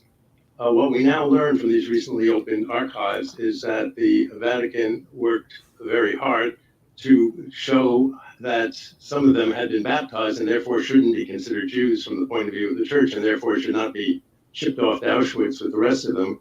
And in fact, about 250 of those who were originally rounded up were freed before 2 days later they were put on a train, 1,007 of them, of whom. All right, so yeah, I just wanted to play that because I think it's interesting and whatever. But yeah, so Bukhari, they probably black too, because his response was just like black people too. I guess he was just a light-skinned black person too, huh?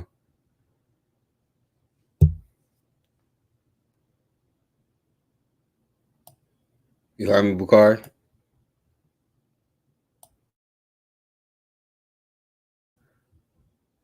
All right, well, Bukhari might not be there, but you know, like I said, like they probably had the same response, you know what I'm saying? But at the end of the day, you know what I'm saying? Like, yo, even though this video ain't really had nothing to do with nothing, you know, inviting people to the cookout, this is what you're gonna get. You know what I'm saying? Like, you're gonna have your people probably selling you out, you know what I'm saying? You're gonna have people trying to be a part of something that they cannot ever be a part of. And if we gonna only go at each other, that is a serious problem, you know what I'm saying? And then turn around and invite everybody else to the cookout. It's something wrong with that, you know what I'm saying? That's a mental you know what I'm saying, handicap that we have, you know what I'm saying? So he said I'm Yoruba. I don't know. I don't know, my brother. I might be. But Bukar, you there?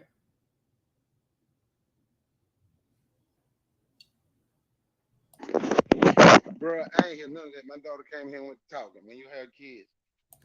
Oh no, it was just that the Pope, you know, it was just something about the Pope dealing with Adolf Hitler and stuff.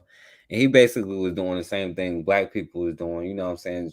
Basically selling out to Hitler to quote unquote protect himself, you know what I'm saying? But you know, it ain't really have nothing to do with nothing. I just wanted to show that because I had it up there. I thought it was interesting though, you know what I'm saying? Mm. Yeah, that sound about right about them folks. You know, them the ones that shit read the Doctrine of Discovery. Them the ones who said shit make slavery. Go get the Africans. You read they hit that sound about right. That's what they'll do.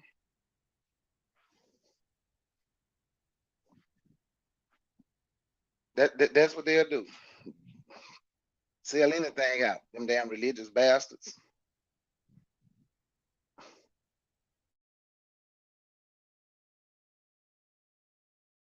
Yeah, I feel you. Yeah, I think he is tired of my stuff, you know. He's like, hey, y'all ain't want to hear the other brother on here, so I had to take it out on Bakari, you know what I'm saying? And you know, he was just as confused as that other brother. He just don't know it yet, you know what I'm saying? So, you know, but Bakari getting better. He gonna learn one day, you know what I'm saying? So You lose every time. You still trying to say Michael Jackson died black. You still taking up for Jack Johnson. you trying to tell you trying to tell me people can change their identities. You still taking up. People change their identity all the time. Come on now. So Bruce, you would be like, yo, Bruce Jenner died a woman. What are y'all talking about? No, Bruce no, Jenner no, was a no, no, woman. no. That's what you gonna say. People change their identity all the time, man. No, you talking about changing their gender?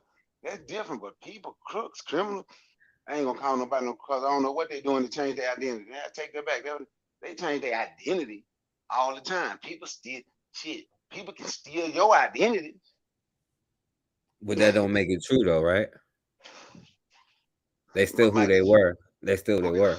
So was Michael Jackson's skin black or white when he died? Was it skin? But you was just spending all this time telling me how light skinned people is black, and now all of a sudden you asking me what his skin color is. Was Michael? I said, was his skin black or white? I ain't say light skin black. I said, was his skin black or white? You know the song he had, black or white. He was talking about himself. Really, y'all just didn't know it. Damn shame, Bukari. See, but you know what you're doing. You don't want to answer that question, do you? I answered the question. He was white. His skin was white. But you tell so albinos aren't black then. I guess I'll say albinos aren't black. Light skinned people aren't black. You cannot compare them to Michael Jackson. You can't compare them to Michael Jackson. You said what skin color he was, and that means he's not black. So I guess everybody who's not dark skinned. Okay, you cannot compare an albino to Michael Jackson. Albinos were born with a birth defect. They were born so was Michael Jackson. He was born with a birth defect. So not a physical one, though. He might have been born with a mental disability, but not a physical one. That's physical. He changed it. Now his mental problem could have been the reason he turned himself white. But he turned himself white. And Bruce Jenner had mental problem, turned himself into a woman. So you trying to tell me that's official? He cannot be a she. And a black person can't be white. Yeah, but they can turn their skin. Michael Jackson's skin was white. I said if you do his DNA test, genetically he's black. Genetically, he's African. But so he a black man. No, not his skin though. His skin was white. So his albino skin is white. That's what I'm saying. But they were born like that. No, they were born. And you have albino got all the African features. Michael Jackson cut his nose. He tried to make it straight. Then he just kept on cutting till he cut it off. Like man, that was to help him sing. That was to help him see. Help him do performances. Shit, okay, but no. I think you need your nose for something. Michael Jackson just had the holes up there. You invite Hispanic little kids, like mixed Hispanics, but not Michael Jackson, because he was light skinned. Even though you was telling me about all these light skinned people that's black. No. And what you're doing now, You you're need to get losing. Tyrone back on here because he was making more sense. You're losing. So now what you're doing is original. I have no idea. Whenever Tyrone come around, I'm gonna leave. I have no tolerance for Tyrone. I can joke with you. I can't talk with Tyrone, man. Because it don't make a difference what you say. He just gonna say the same. It don't make a difference what the topic is. He just gonna say the same thing. He don't even know how to talk about the topic. Yeah, but Bakar, you making excuses for you inviting other people to the cookout and then getting away from your own people. Like, I don't understand this shit to be honest with you. You know what I'm saying? Like, you can take a mixed kid and call them black. You agree with the one drop rule, but you're not cool with Michael Jackson. See, everybody who listening to this, know you reaching right now for forecast. You desperate. I got you wobbling. I don't know. You always lose every time you mess with me. Now you desperate and wobbling. So you reaching, making up stuff, man. You just keep losing. What I make up, Bakar? You said that Hispanic dude was black, but Michael Jackson isn't because of his skin, but the Hispanic dude is, even though his skin is probably lighter. Oh my God! So you saying that guy that was shot all them time? What that man said? It was lighter than the person who shot him. No, he was. You saying his skin was lighter than Michael Jackson's at the time of Michael Jackson's death? You said what? At the time of Michael Jackson's death? Uh-huh. It wasn't that far apart. From him and that Hispanic, from him and that mixed Hispanic. Ain't nobody skin that light. Sammy Sosa tried to get his skin that way, but he got the wrong formula and turned pink. Nah, see, the difference is one of them was born a black person and one of them wasn't. One of them was born mixed, one of them was born black. Which one was born mixed? Sammy Sosa ain't mixed. No, the Hispanic boy.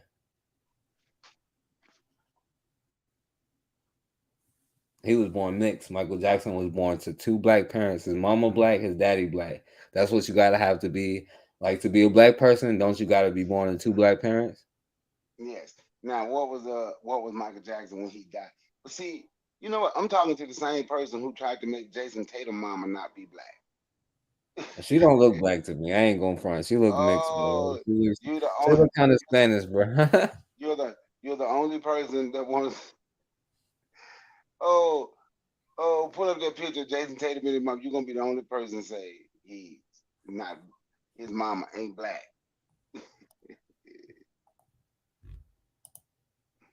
Is Jason Tatum, his mama not black? Did you see her? No, yes, I sent you the picture.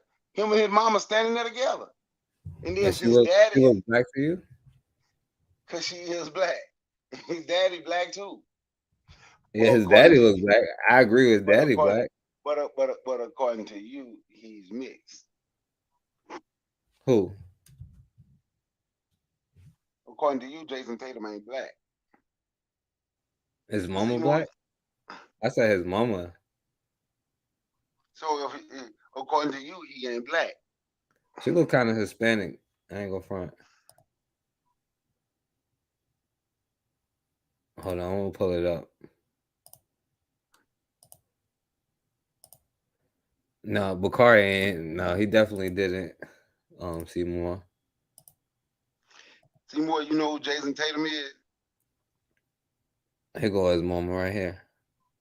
She look like a Spanish joint from the south side, New York, Dominican, New York. One of those be like, she'll cuss you out of Spanish. Jason Taylor, look at him as a kid. There go him. The one on the top left. We got on that black thing. His mama is black. His mama is black. Damn, so you pretty much like everybody in the black club then. Then you show the picture of it. Man, because y'all have this misconception that all black people gonna just look one way, which is not true. That is not true. You just said that about Michael Jackson. You just said he not black because he looked a different way. Nah, Michael Jackson changed his skin. He died white. His skin was white. He said, I'm African American. That's what he said.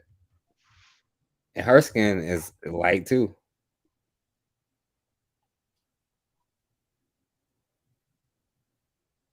Seymour said his mom looked the same but lighter. So she got a bunch of big features like her. So y'all have a misconception where you think all black people look one way, man. That's a very bad misconception. That's not true. I just said Michael Jackson was black. He didn't look one way. Lil Michael Jackson was black, and what y'all saw Lil Michael Jackson, that's what y'all think. All black people gonna look. All black people look that way. No. Is Man, I'm gonna tell you something. Is this girl black too? Majority of black people came here from West Africa, but there was some here from East Africa. There was some came here from East Africa, and guess what? They're gonna look a little different. Look at Ethiopians. They're gonna look a little different. So hold on, is this girl? Is she just light skinned too? I don't know who you're talking about. I don't see nobody. You don't see the picture on there with him and his girlfriend and his baby mama or something like that? Now she look mixed, but I don't know what she is. But she look mixed. She's a straight white girl. From what I can see, I ain't on my computer. I'm on my phone, and it's little. Can you make it bigger? It might mess it up. Nah, I can't.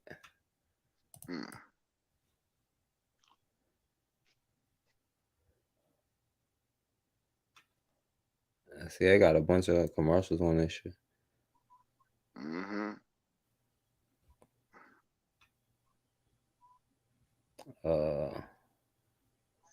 No, they don't even got it. He just had the picture. So then you can put up the picture of his dad. He just looked like that, man. He just got that hair. Can you see that one?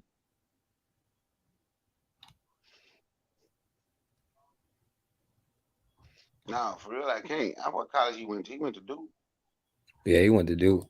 Yeah, you know, he went there with the white women. And then here go another mixed girl that he's messing with. And then which one he got a baby? I hope you don't have no whole lot of baby mamas. I don't know. I'm just saying, I hope he don't go out and make a whole lot of baby mamas. But then you be making all that money and it's just going all over the place. Yeah, I don't know, but they all not dark skinned. I know that. But you know, then again, his mom wasn't black either, so I can't really say nothing about it. Unless Bukhari is telling me that's a black woman right there. My nephew lighter than that woman. So you know what you're doing, Bukhari. You falling victim to that whole colorism thing that black women be so mad at us for. Cause like, yo, black men be so color struck. We so quick to call a white bitch a queen and stuff like. So, oh, this my new black queen and stuff like that. You know wait a minute. Who is that we quick to call a white woman a queen? Don't put me in that we. You calling a bunch of white women? You calling a bunch of white women black right now though? How is that woman white? Oh, she ain't dark enough for you. No, because anybody who's not black is white, right? Yeah, but she black. Or she mixed. She black. My nephew lighter than her. She black. See, Bukhari, that's what I'm talking about. You know what? I'm gonna tell you something. I'm gonna tell you something, right? You the type of person where my nephew said he got tired of dealing with some black folk because I was growing up, I was confused. They used to tell me I wouldn't see you that type of black person. You're that type of black person. If they don't look a certain way, all black people don't look just alike, man. Even though I know they say we all look like Tyson, but we don't all look like Mike Tyson. All of us. No. I just don't agree with the one drop rule. You know what I'm saying? And brothers that always be like, "Oh yeah, this light skinned and biracial woman is black." You know what I'm saying? Trying to replace black women with the lighter phenotype that has always hurt our people. You know what I'm saying? Like So you the would have light been on the skin, tip of the Moors. so the light skinned black woman shouldn't have a man. Who says you should have a man or not? I You said said no, biracial women. I just said biracial women ain't black. You know what I'm saying? And I know a lot of black men like yourself like but to you but classify you going biracial women as black so y'all can have this but you trying satisfied to as make light skin fetish. but you trying to make somebody be biracial who because they're light skinned. I ain't said she ain't. You ever heard her say she's biracial? She look black to me, look black to Seymour, but you gonna make her be biracial because what you mentioned was. I ain't never heard But say Michael Jackson say he was white, but you made him be white. I saw Michael Jackson. I I ain't make see him be her. white. I'm looking at her right now. I ain't make Michael Jackson be white. Michael Jackson paid for that surgery. Michael Jackson paid for that bleaching cream, and then made sure nobody else could get it. It sounds like y'all brothers. It sounds like y'all brothers trying to get dark skinned women to be cool with trying to replace them with biracial women, and y'all got this light skin fetish. Like y'all, you would be on the brown paper bag test. Oh, you ain't black unless you know what I'm saying. Come on, Bukhari, you gotta let go of that You know colorism. what? No, you know what? No. See, I'm gonna show you something, right? See, because I know there's light skin. Oh, black women. Oh, that's right. My daughter and my sister. I know you would say because they're not brown skinned, according to you in the way your mind is, they're not brown skinned, they're not black. They got to be mixed. That's absolutely asinine.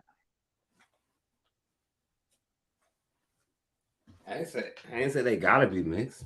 I ain't say they gotta be. Nobody gotta be anything. I'm just saying, like, No, that's what you all just I'm said. saying is I don't classify biracial Look, women as cause you black, look, and cause I you don't looked at hold her light skin to skin the standard of beauty because the way you do. because you looked at her skin and said she too light. She must be mixed. Yes, I hold light skin to a standard of beauty. My daughter is light skinned. So yes, I hold light skin to a standard of beauty. See, I don't think light skinned women are more beautiful than dark skinned women. You see, that's what I'm saying. Like the image of the black woman needs to be who said protected. one? You know what I'm Who saying? said who said Unambiguous. one? Who said one was more beautiful than the other? I said I hold them. I never Right? said a light skinned I'm woman saying was more black women. beautiful than a dark skinned woman. But you said I hold white skin up as a beauty. Yes, they have a standard of beauty. My daughter is light skinned.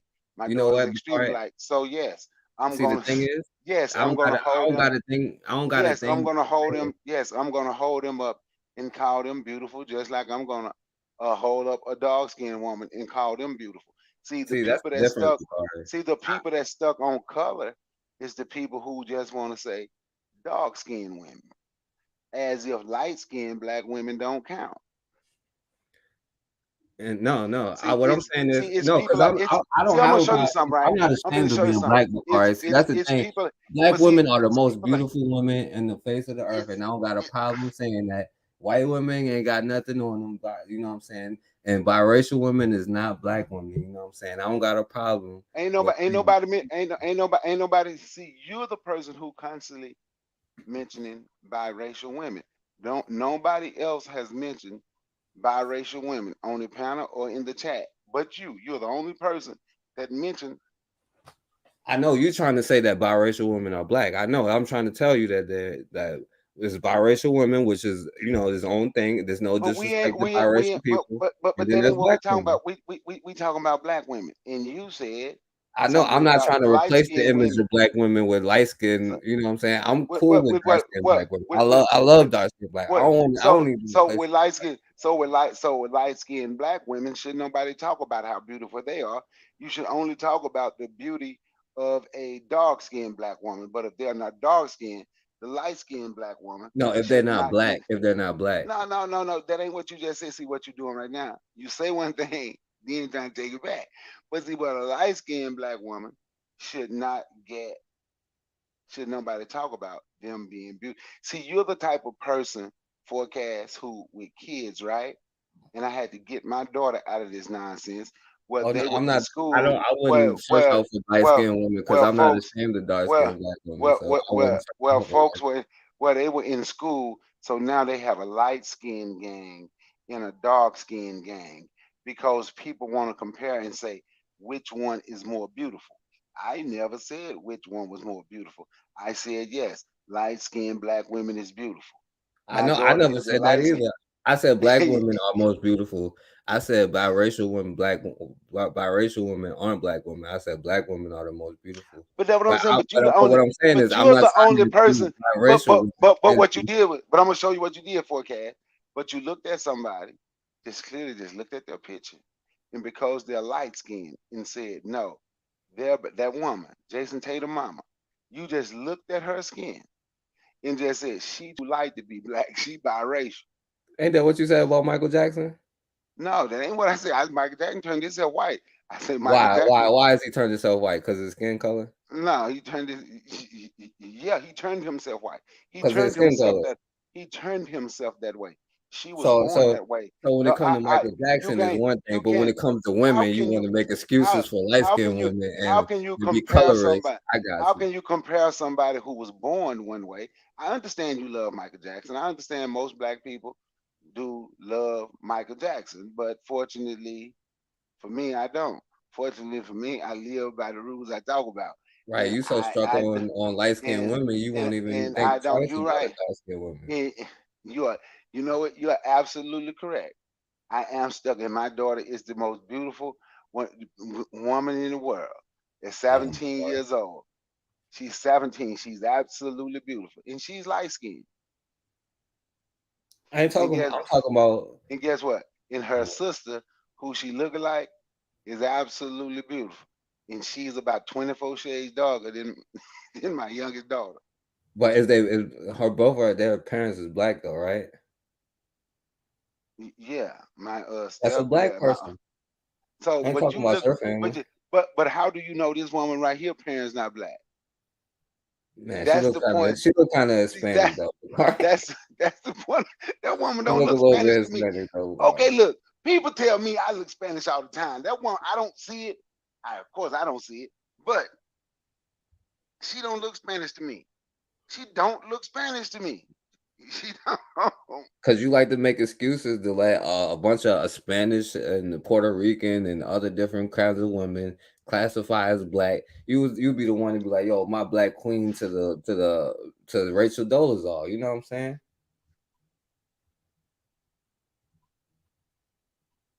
Look at that. Look at Seymour. Seymour says so. Uh, his Yeah, I mama ain't is talking about. black. Yeah, no, She I ain't. ain't talking about your mom, Seymour. No. That's the word. No, that's the words that you said. No, I didn't say she ain't beautiful. I said black women are the most beautiful. And I said Bakari is trying to make excuses for light skinned women and except Mm, biracial and Mexican and all different kind of other women and call them black women. No, I don't agree with that. no. But there are some black Mexicans. There's Afro Mexicans. Yes, there's some Afro Mexicans. There's Afro Guatemalans, Afro Puerto Ricans. Yes. And see more, I ain't saying Ethiopians ain't black, but the ones that's not black isn't black. You know what I'm saying? The Ethiopians that ain't black isn't black. You know what I'm saying? And Harco said Tatum's white grandmother will be at his game sometimes. So that means his mom is mixed, Bakari. I have never seen that. So is his mom black? Yeah, his mom is black. I ain't never seen no grandparents. See, you gonna listen to hardcore. That's the same person gonna tell you you're a Choctaw Indian. He do look mixed up, Bakari. Well, not him. He look like he got some. I mean, not as much as her. She look like she could be Spanish or something. But I know you like to invite Okay, so everybody. I know you inviting everybody to the okay, barbecue. I know. so I I know. just so I just looked that up. So his mama is mixed because I had never seen his grandmother. Damn. His mama is mixed. His dad is not mixed. So his mama is not black, right? No, she half a black. She half a person. All right. So she not No, black. she half a person. But his dad is black. His mama half a black, his daddy black. So is his grandma coming to the cookout? Nah, to who? To my cookout? No, my grandkids' mama don't even come to my cookout. But his mixed baby mama is though. I see you talking about to my cookout. I said my grandkids' mama don't even come to my cookout. I'm talking about this girl in the picture though. That's his baby mama right here. And so she's invited to the cookout. This mixed girl. I keep telling you, I can't see the now because I already told you I'm on my phone. I can't see what his baby mama look like. Since I can't see what his baby mama look like. Oh, okay. I look that up now. I really can't see what his baby mama look like. You can't see the. Oh yeah, you say you on your phone. You can't see the screen. No, it's little. It's little. That's why I say try to make it bigger. See, I can see that right there. The other picture you showed wasn't that clear, but you can see their face like that. All right, so this woman right here, I know it's gonna be a lot of light-skinned black people. I'm not talking about light-skinned black people. I'm talking about the mixed race women that Bakari is trying to make excuses for, so they can come to the barbecue. His baby mama look like she's mixed. Says baby mama is white. This girl, this one's small. You can't see this one. It's supposed to be. No, I'm talking. Well, the one they got. No, I just looked it up on something else where I could see it. No, I'm finna send it to you now. The one that came up. I see this picture. She look a little bit more blacker. I would say that. Damn, well, them Haitians know they loud out there. One thing I can say about them Haitian boys, when they get together and have a get together, they gonna be loud all. They gonna be loud all. They gonna be loud all night. Like all night. All night. All right, you send me this one. She looked like a I'm saying she look mixed. Yeah, she look light skinned. Like a light skin. Hold on, I'm gonna try to send it to my phone. No, actually what I did was I look at it. Hey, Bakar, can you send that to my email? I'm trying to figure out how to send it to you. Man, no. You don't want to get proved wrong? Okay, I was saying no, I couldn't find it no more. Hold on, let me see. Oh, I got it. You got it. All right. Now she looked more like a light-skinned black woman than all the other ones that you mentioned before. Okay, so who is he with? Who is he with? The white girls or with the mixed girl? I don't know. I mean, to you it's all the same, so I guess she black either way, right? How white girl? I believe. I'm looking at the baby. I believe the white girl, the baby mom, but that girl, she mixed. Oh yeah, her name is Tara. Yeah, she half a black. Her name Tara. Ain't no white person named Tara, man. There you go. His baby mama named Tara. You know, she ain't 100% white named Tara. She look more she got more black features than his mom. Yeah, but then look at that baby. She got to be. Look at that baby. Ain't no way that white gonna be that strong if just one.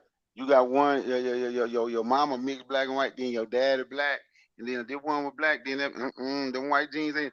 Unless people lying about black genes being stronger. This baby got to have some more white in it than just that. I don't know, Bakari. It sounds like you making a lot of excuses to let. Excuses for what? For biracial and non-black women, and trying to put them and replace black women with non-black women. You know what I'm saying? You like to invite other people to the damn cookout and try to call them black and say, "Oh no, they're black. They're black." No, just because they whatever. So what was Jay? So what was Jay? So what is So what would Jason Tatum be considered? He looked pretty mixed to me. So he would be considered. He's still mixed. So how many generations you got to go before the white is out then? I say you got to have at least 4 black grandparents to be considered black. How about that? Oh, what do you think about that? You can say that, but I don't know. But like my grandkids, right? My granddaughters, if they grow up and get them a black man, that baby gonna be, for me, I just say they go ahead and say black. But I got a friend, she said that was she tell her kids. She don't say the 4 black grandkids. She said she ain't want no white, she ain't want no kids. So her husband black. So she's had black kids, and she tell her kids to date black to get the white. And her and her mama cool, but to get the white out you, she say eventually the white gonna be gone. So she kind of like you. Go ahead and just keep on till eventually you have 4 black grandparents. Yeah, then you So black. so it can be gone, but they would be more black than white if one parent mixed and the other parent black. Yeah. But and Hardcore said 4 black grandparents looking Steph Curry and his mother. And speaking of that, because I brought up earlier, you know what I'm saying, you see good old Steph dad and what he doing with that old white bitch, you know what I'm saying. But That what his anyway, mama did. she did, but she mixed, so she all right, you know what I'm saying. Yeah, she mixed. Yeah, his mama mixed. Right. So that's what I'm saying. She's not necessarily black, you know what I'm saying? So is Steph Curry black? She went back. She went back home to her mama's side. Yeah, but a lot of the women that you've been making excuses for will probably do that though, Bakari. Who? Since you got the since you got your cape on. What women? The non-black women you've been caping for all night. What women I made excuse for? The non-black women that you're trying to pass said off on our community one. as black women, and I think that's just disgusting because it's so much issues and stuff black women got to deal with every day. Then they got to deal with the colorism, and then black men like, and then black men like you got to come along and tell them that these mixed race women look better than them, is prettier than them, and is black, and we should be like, come on, Bakari, you should be ashamed of yourself, bro. See, now you done went to mix. I'm glad you changed your words up because you were saying light skinned women. No, I said that woman was not black. That ain't what you were saying. Mm-mm. Ain't you got to go to work in the morning, man? Yeah, I don't care. I was going to say, you trying to get in. I care. Shit. Because I got to go. All right, well, you ain't let me troll earlier, so now you stuck on here. So, and you didn't cut yourself 1,000 times. You want to talk about Michael Jackson, but then when you bring up women, now all of a sudden the women get a pass, but Michael Jackson, no, he white. But the women who's white, oh no, they black. Come on, Bakari. Like, yo, we gotta show more respect to our women. And like, yo, we gotta uphold black women and not try to bring in biracial and mixed women and all that stuff into our communities, my brother. Stop inviting all these other people into the cookout. You know what I'm saying? Like, you be on there, you would be one of those people on there caping for Justin Bieber right now. You know what I'm saying? But if he was a light-skinned woman, you know what I'm saying? No. That was a nice try though. You know what? You done got whooped so bad, man. You just been reaching. Let me see if I can get him with something. Every time you get whooped, you go to I give you that. You was reaching forecast. You was reaching. I mean, them Haitians loud, man. Them Haitians, they loud. But I'm gonna tell you, they make some good Haitian Independence Day soup. If you got any Haitian friends, get some of that soup on Independence Day, man. They're the best soup in the world. Cat meat and everything in. Yo, Seymour said Jason Tatum is a black man. Mm-hmm. You agree? Yep. Okay. Yep. And Seymour would probably be like, Rachel Dolezal is a black woman. You would agree with that too. I'm just messing with you. Seymour wouldn't say that. No, Seymour say his wife say his baby mom is a Sambo. She black and Native American. Who? Jason Tatum baby mama say she a Sambo. That's what a Sambo was against a black and Native American. Oh, so she indigenous. Yeah, she's some that hardcore cousin. Oh, Jason Tatum is married to hardcore cousin. So is she still black? No, she mixed. So Native people can't be black. Can Native people be black? Mm-hmm. You said her. You said the sister or the woman said that she's mixed between black and Indian, right? You know, you can't say Indian. You better stop saying it. You've been on fan base. If I You've could been say on fan. Tariq, I could say Indian. You know what You I'm know saying? that. You know that's disrespectful according to people on fan base. Well, is They, the N word disrespectful to you, my brother? yeah, but not to the people on Yes. fan base. So if it's disrespectful to you, then I'm gonna be on that. So I hope it's disrespectful to them, because if they disrespecting us, then it's disrespectful to them. You know? So is you said she Indian and black, right? Yeah. But can black people be Indians? According to Hardcore said he's an Indian. Even though he don't know his tribe, he looking for his tribe. Tyron said he looking for his tribe. Tyron said he's a Muskogee Creek. And if you your greeting is Howie. All right, so Bukhari, we about to get off of here. So go ahead and make all the excuses that you can and apologize to black women for being disrespectful and trying to lift up, you know what I'm saying, biracial women and replace them. And you know what I'm saying? Like, well, I know you talk about Tariq, but like, yo, so you saying that Tariq's wife is a black woman? No. I don't understand. Just because she light skinned? No, because her mammy white. But Michael Jackson mama not white. Yeah. I said Michael Jackson was born black. I already said that. He lived as a black man majority of his life. What I said about Michael Jackson was he died, probably the last 25 years of his life. Michael Jackson had turned his skin white. I said genetically he would be African, he would be black. He did a DNA, he would be black. But his skin, he changed it white. Because he ain't like the way he looked. He ain't like it wide nose. He ain't like his big lips. He Yeah, shaved but it and the whole Bukhari, thing. you keep bigging up all these mixed race women. Do you like it? What mixed race woman I bigged up? All these light skinned women you trying to say is better than black women and is more beautiful and all this stuff. What? See, there you go once again. So what light skin? See, when you say light skin, is that light skin black women? You just said Jason Tatum mama, his baby mama, and all of them. And who was we talking about before that? I forgot who we was talking about. How did I say they were better? I said she looked black. I said she was black. She ain't look like no Latino to me.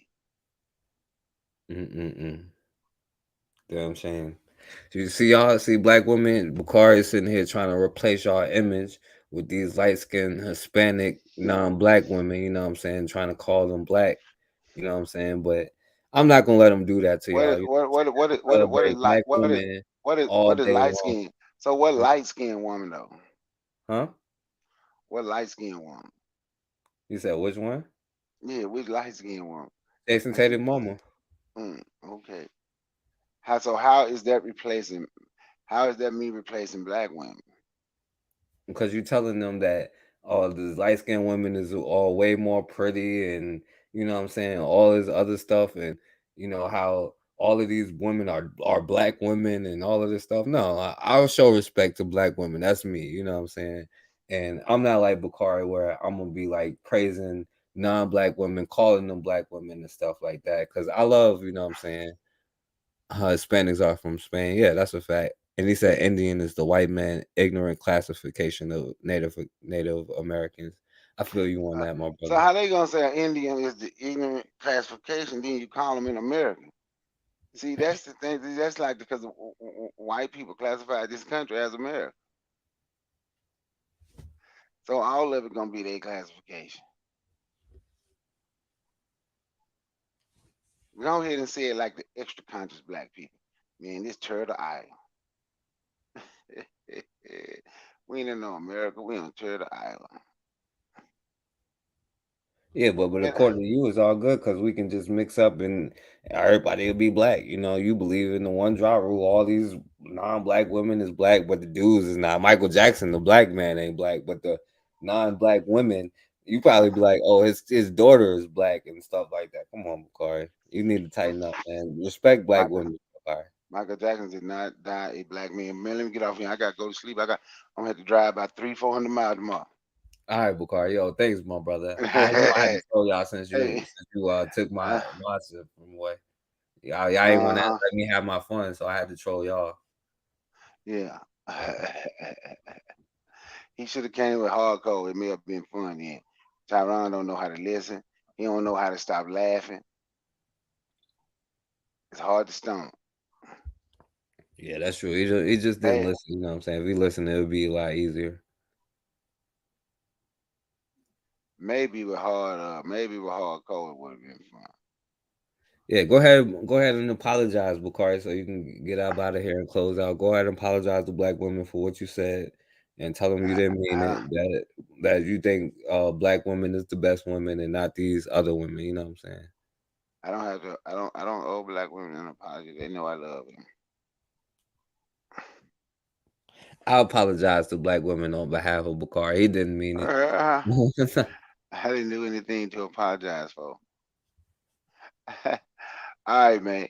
All right. Peace, Bakari. Peace, everybody in the chat. Peace. All right, yo. So yeah, man. You know, I was just playing around. I really didn't mean for this to go this long. I had a premiere, it came on. So if y'all watched it, I'm sorry if I missed it. You know what I'm saying? Shouts out to everybody that did come over there. Shouts out to my brother Bill Gates, but shouts out to all of y'all too, you know what I'm saying? My good brother Seymour, you know what I'm saying? Hardcore, JB, K Shaw, all of y'all who came on, Raw, Guy.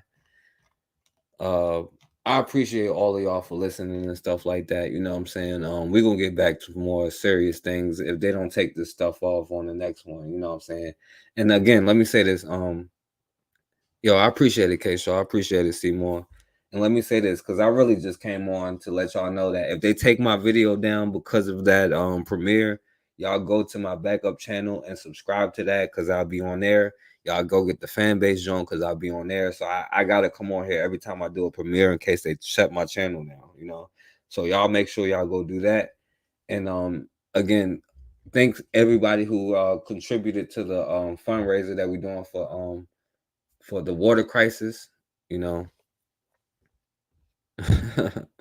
Yo, and they can come on. I'll make the next show. I'll even set it up so they can come on here. You know what I'm saying? And so they can go ahead and cut themselves. But hardcore, you gotta come with your boy because your boy just don't listen. You know what I'm saying? And then he asked the same question that we already answered. You know what I'm saying?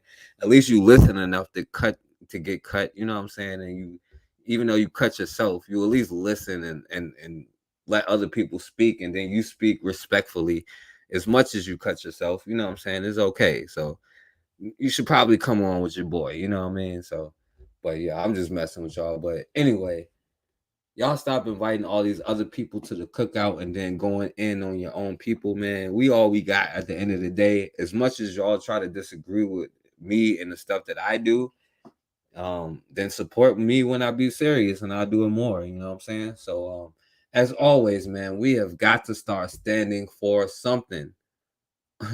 No, you lost a couple of times, Hardcore. You even admitted that about the slave ships. You had the dude come on and he didn't talk about slave manifests. And as much as y'all talk about slave manifestos being crushed, you know what I'm saying? But at least you have enough, you know what I'm saying, respect and discipline to have a good conversation and it's fun, you know what I'm saying? So I can appreciate you coming on here. So come on and help your boy out next time. And I'll let y'all cut yourselves, you know what I'm saying? But as always, man, we have got to start standing for something or we're going to keep falling for anything.